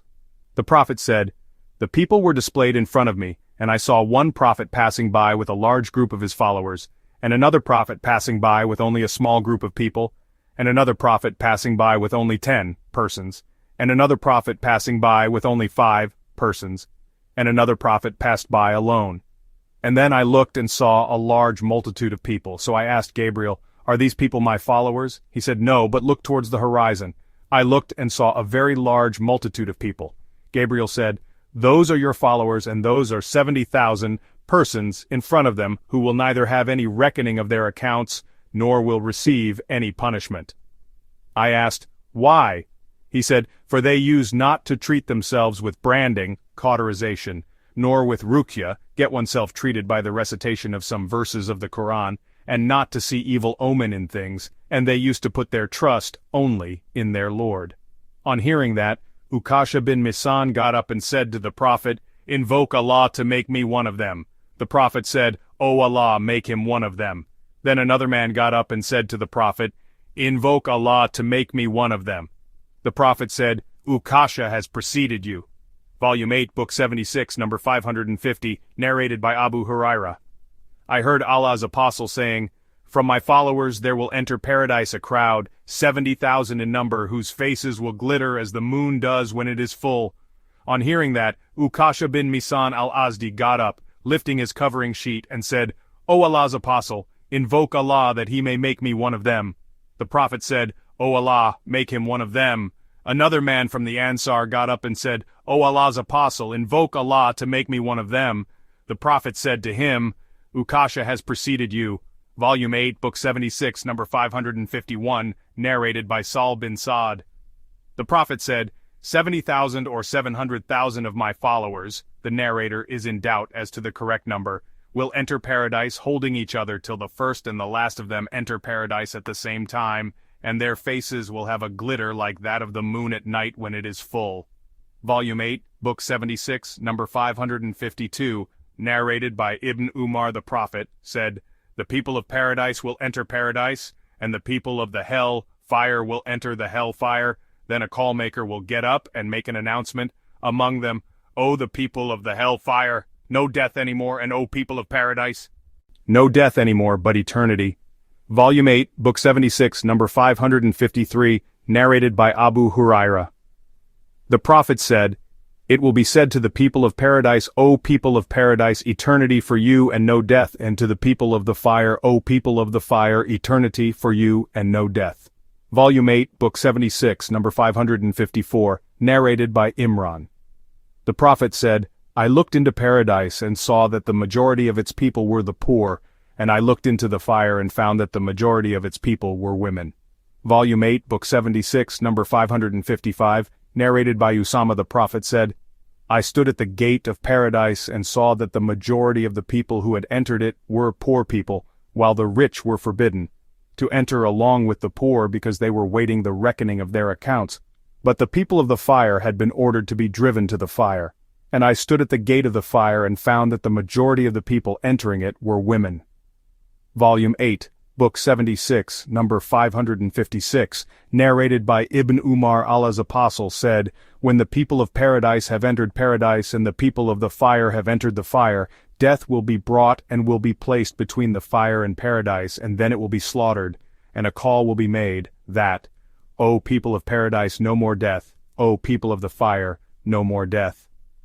So the people of paradise will have happiness added to their previous happiness, and the people of the fire will have sorrow added to their previous sorrow.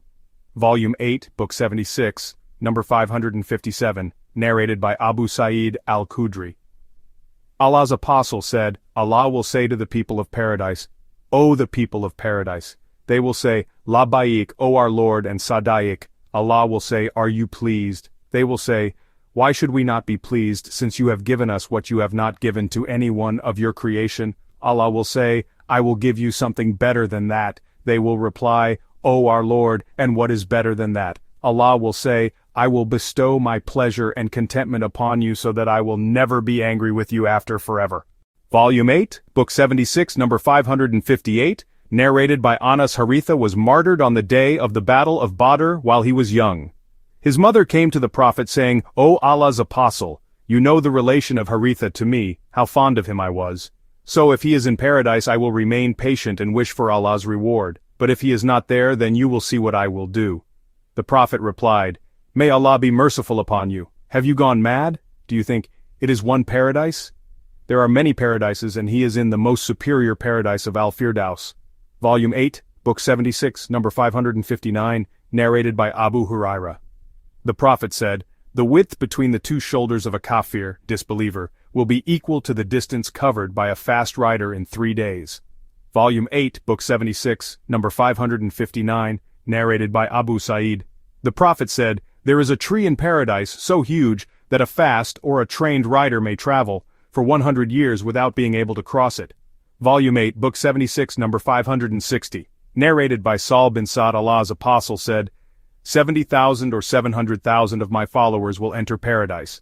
Abu Hazim, the sub-narrator, is not sure as to which of the two numbers is correct.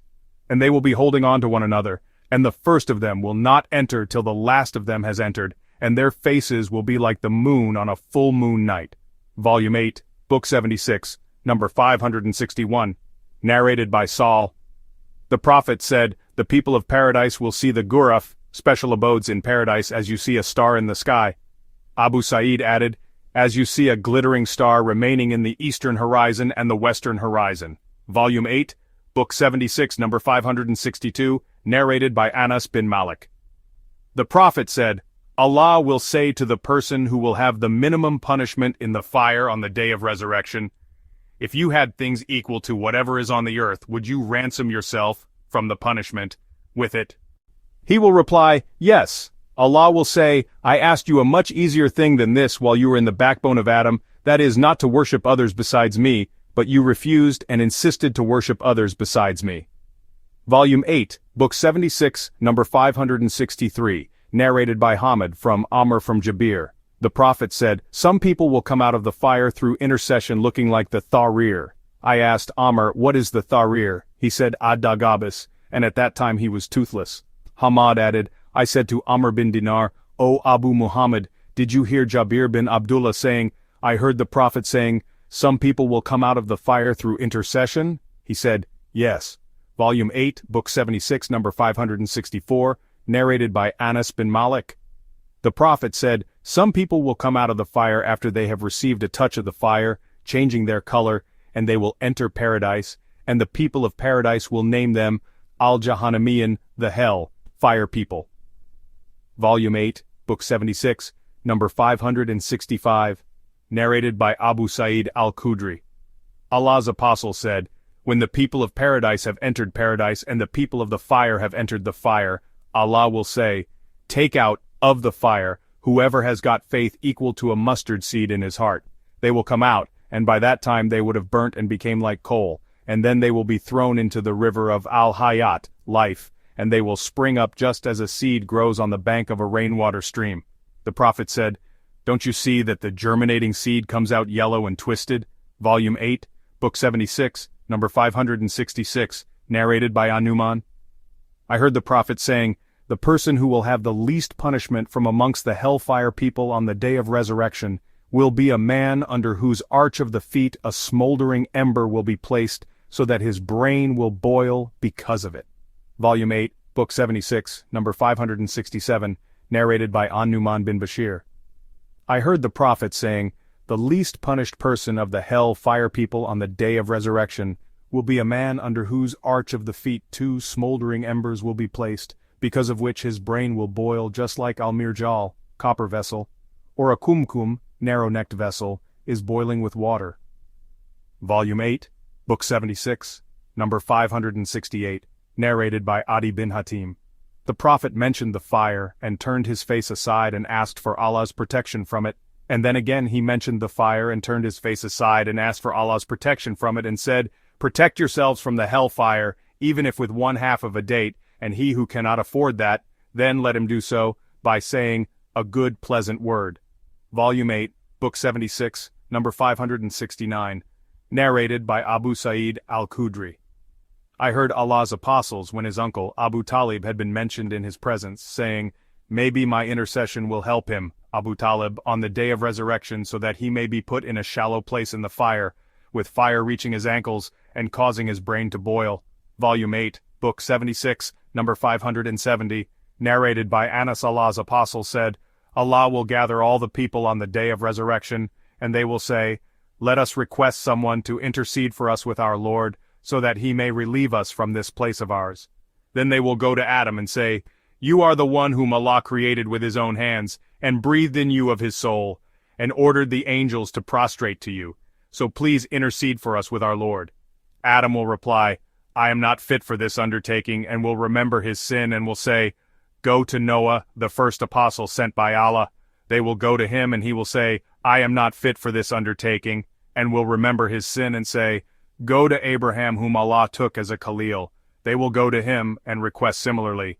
He will reply, 'I am not fit for this undertaking,' and will remember his sin and say, 'Go to Moses to whom Allah spoke directly.' They will go to Moses and he will say, 'I am not fit for this undertaking,' and will remember his sin and say, 'Go to Jesus.' They will go to him and he will say, 'I am not fit for this undertaking, go to Muhammad as Allah has forgiven his past and future sins.' They will come to me, and I will ask my Lord's permission, and when I see him, I will fall down in prostration to him, and he will leave me in that state as long as he, Allah, will, and then I will be addressed. 'Raise up your head, O Muhammad. Ask, and your request will be granted, and say, and your saying will be listened to. Intercede, and your intercession will be accepted.' Then I will raise my head, and I will glorify and praise my Lord with a saying, i.e. invocation. He will teach me, and then I will intercede. Allah will fix a limit for me, that is, certain type of people for whom I may intercede, and I will take them out of the hellfire and let them enter paradise. Then I will come back to Allah and fall in prostration and will do the same for the 3rd and 4th times till no one remains in the hellfire except those whom the Quran has imprisoned therein." The sub-narrator Qatada used to say at that point, "Those upon whom eternity in hell has been imposed." See Hadith No. 3, Vol. 6.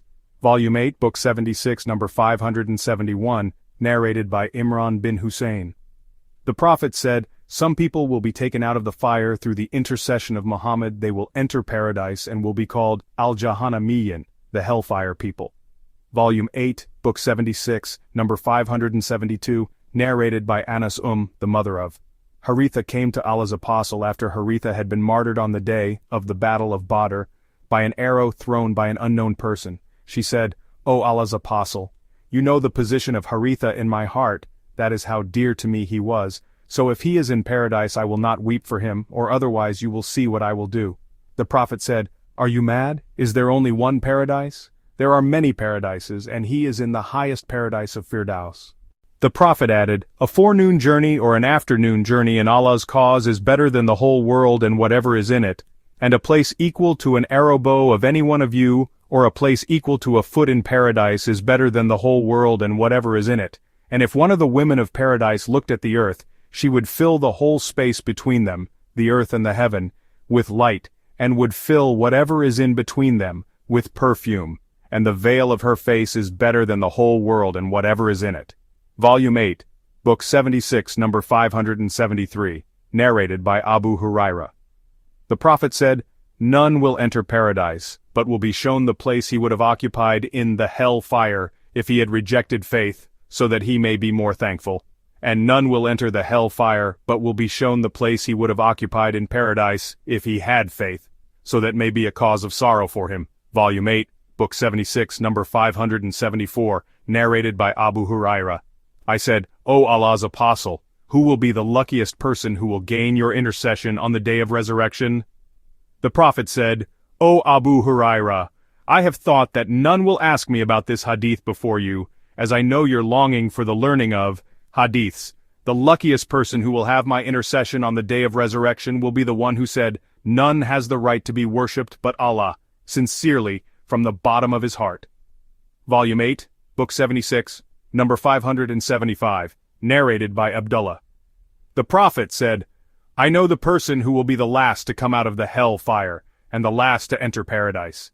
He will be a man who will come out of the hell fire crawling, and Allah will say to him, 'Go and enter paradise.' He will go to it, but he will imagine that it had been filled, and then he will return and say, 'O Lord, I have found it full.' Allah will say, 'Go and enter paradise, and you will have what equals the world, and 10 times as much, or you will have as much as 10 times the like of the world.' On that, the man will say, 'Do you mock at me or laugh at me, though you are the king?' I saw Allah's Apostle, while saying that, smiling that his premolar teeth became visible. It is said that will be the lowest in degree amongst the people of paradise." Volume 8, Book 76, number 576, narrated by Abbas, that he said to the Prophet, "Did you benefit Abu Talib with anything?" Volume 8, Book 76, number 577, narrated by Abu Huraira. Some people said, "O Allah's Apostle, shall we see our Lord on the day of resurrection?" He said, "Do you crowd and squeeze each other on looking at the sun when it is not hidden by clouds?" They replied, "No, Allah's Apostle." He said, "Do you crowd and squeeze each other on looking at the moon when it is full and not hidden by clouds?" They replied, "No, O Allah's Apostle." He said, "So you will see him, your Lord, on the day of resurrection. Similarly, Allah will gather all the people and say, 'Whoever used to worship anything should follow that thing.' So he who used to worship the sun will follow it, and he who used to worship the moon will follow it, and he who used to worship false deities will follow them. And then only this nation, that is Muslims, will remain, including their hypocrites. Allah will come to them in a shape other than they know and will say, 'I am your Lord.' They will say, 'We seek refuge with Allah from you. This is our place. We will not follow you, till our Lord comes to us. And when our Lord comes to us, we will recognize him. Then Allah will come to them in a shape they know and will say, 'I am your Lord.' They will say, 'No doubt you are our Lord,' and they will follow him. Then a bridge will be laid over the hell fire." Allah's Apostle added, "I will be the first to cross it, and the invocation of the Apostles on that day will be, 'Allahuka salam salam, O Allah, save us, save us.' And over that bridge there will be hooks, similar to the thorns of As-Sadan, a thorny tree. Didn't you see the thorns of As-Sadan?" The companion said, "Yes, O Allah's Apostle." He added, "So the hooks over that bridge will be like the thorns of As-Sadan, except that their greatness and size is only known to Allah. These hooks will snatch the people according to their deeds. Some people will be ruined because of their evil deeds, and some will be cut into pieces and fall down in hell, but will be saved afterwards, when Allah has finished the judgments among his slaves and intends to take out of the fire whoever he wishes to take out from among those who used to testify that none had the right to be worshipped but Allah. We will order the angels to take them out, and the angels will know them by the mark of the traces of prostration on their foreheads, for Allah banned the fire to consume the traces of prostration on the body of Adam's son. So they will take them out, and by then they would have burnt as coal, and then water, called Malhayat, water of life, will be poured on them, and they will spring out like a seed springs out on the bank of a rainwater stream, and there will remain one man who will be facing the hell fire and will say, 'O Lord, its hell's vapor has poisoned and smoked me, and its flame has burnt me. please turn my face away from the fire?" He will keep on invoking Allah till Allah says, "Perhaps if I give you what you want, you will ask for another thing." The man will say, "No, by your power I will not ask you for anything else." Then Allah will turn his face away from the fire. The man will say after that, "O Lord, bring me near the gate of paradise." Allah will say to him, "Didn't you promise not to ask for anything else? Woe to you, O son of Adam, how treacherous you are." The man will keep on invoking Allah till Allah will say, "But if I give you that, you may ask me for something else." The man will say, "No, by your power, I will not ask for anything else." He will give Allah his covenant and promise not to ask for anything else after that. So Allah will bring him near to the gate of paradise, and when he sees what is in it, he will remain silent as long as Allah will, and then he will say, "O Lord, let me enter paradise." Allah will say, "Didn't you promise that you would not ask me for anything other than that? Woe to you, O son of Adam, how treacherous you are." On that, the man will say, "O Lord, do not make me the most wretched of your creation," and will keep on invoking Allah till Allah will smile, and when Allah will smile because of him, then he will allow him to enter paradise, and when he will enter paradise he will be addressed, "Wish from so-and-so."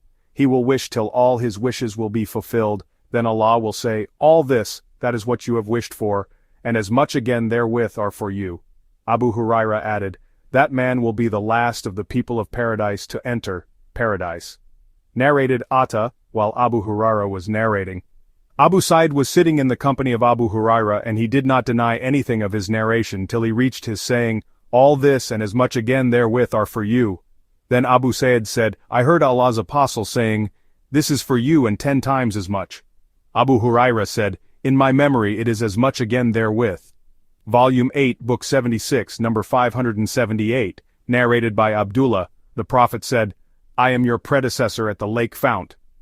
Abdullah added, the Prophet said, "I am your predecessor at the lake fount, and some of you will be brought in front of me till I will see them, and then they will be taken away from me, and I will say, 'O Lord, my companions.'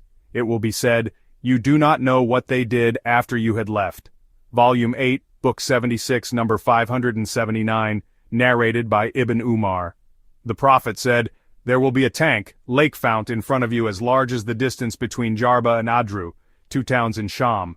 Volume 8, Book 76, number 580, narrated by Ibn Abbas. The word Al-Kawthar means the abundant good which Allah gave to him, the Prophet Muhammad.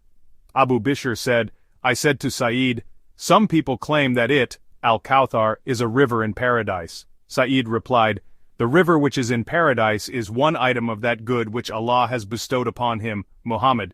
Volume 8, Book 76, number 581, narrated by Abdullah bin Amr. The Prophet said, "My lake fount is so large that it takes a month's journey to cross it. Its water is whiter than milk, and its smell is nicer than musk, a kind of perfume, and its drinking cups are as numerous as the number of stars of the sky, and whoever drinks from it will never be thirsty." Volume 8, Book 76, number 582, narrated by Anas bin Malik. Allah's apostle said, "The width of my lake fount is equal to the distance between Aila, a town in Sham, and Sana'a, the capital of Yemen, and it has as many numerous jugs as the number of stars of the sky." Volume 8, Book 76, number 583, narrated by Anas bin Malik.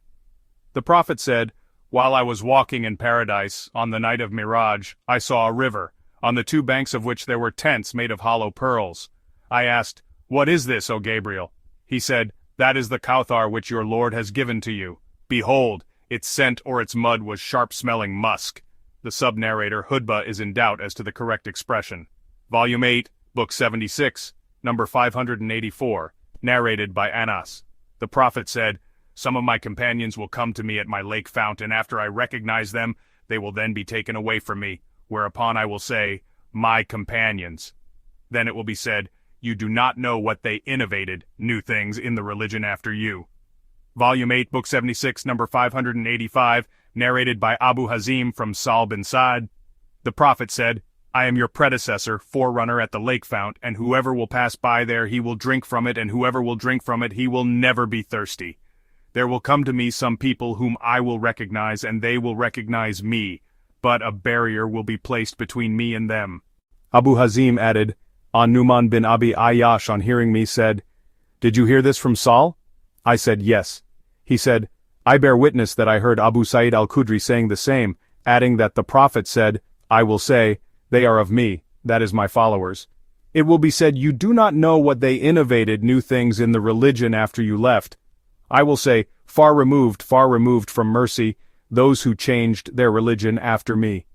Abu Hurairah narrated that the Prophet said, on the day of resurrection a group of companions will come to me but will be driven away from the lake fount, and I will say, O Lord, those are my companions. It will be said, you have no knowledge as to what they innovated after you left. They turned apostate as renegades, reverted from Islam.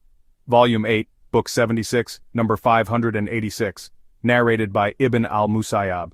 The companions of the Prophet said, some men from my companions will come to my lake fount and they will be driven away from it, and I will say, O Lord, my companions. It will be said, you have no knowledge of what they innovated after you left. They turned apostate as renegades, reverted from Islam. Volume 8, Book 76, number 587, narrated by Abu Hurairah. The Prophet said, while I was sleeping, a group of my followers were brought close to me, and when I recognized them, a man, an angel, came out from amongst us, me and them. He said to them, come along. I asked, where? He said, to the hell fire by Allah. I asked, what is wrong with them? He said, they turned apostate as renegades after you left. Then behold, another group of my followers were brought close to me, and when I recognized them, a man, an angel, came out from me and them. He said to them, come along. I asked, where? He said, to the hell fire by Allah. I asked, what is wrong with them? He said, they turned apostate as renegades after you left, so I did not see any one of them escaping except a few who were like camels without a shepherd. Volume 8, Book 76, number 588, narrated by Abu Hurairah. Allah's apostle said, between my house and my pulpit, there is a garden from amongst the gardens of paradise, and my pulpit is over my lake fount. Volume 8, Book 76, number 589, narrated by Jundab. I heard the Prophet saying, I am your predecessor at the lake fount, Al-Kawthar. Volume 8, Book 76, number 590, narrated by Uqba bin Amir. Once the Prophet went out and offered the funeral prayers for the martyrs of Uhud, and then went to the pulpit and said, I am a predecessor for you, and I am a witness for you, and by Allah I am looking at my fount just now, and the keys of the treasures of the earth, or the keys of the earth, have been given to me. And by Allah I am not afraid that you will worship others besides Allah after me, but I am afraid that you will strive and struggle against each other over these treasures of the world. Volume 8, Book 76, number 591, narrated by Haritha bin Wahb. I heard the Prophet mentioning the lake fount, Al-Kawthar, saying, the width of the lake fount is equal to the distance between Medina and Sana'a, capital of Yemen. Haritha said that he heard the Prophet saying that his lake fount would be as large as the distance between Sana'a and Medina. Al-Mustarid said to Haritha, didn't you hear him talking about the vessels? He said no. Al-Mustarid said, the vessels are seen in it as numberless as the stars. Volume 8, Book 76, number 592, narrated by Asma bint Abu Bakr. The Prophet said, I will be standing at the lake fount so that I will see whom among you will come to me, and some people will be taken away from me, and I will say, O Lord, they are, from me and from my followers. Then it will be said, did you notice what they did after you? By Allah, they kept on turning on their heels, turned as renegades. The sub-narrator Ibn Abi Mulaika said, O Allah, we seek refuge with you from turning on our heels or being put to trial in our religion.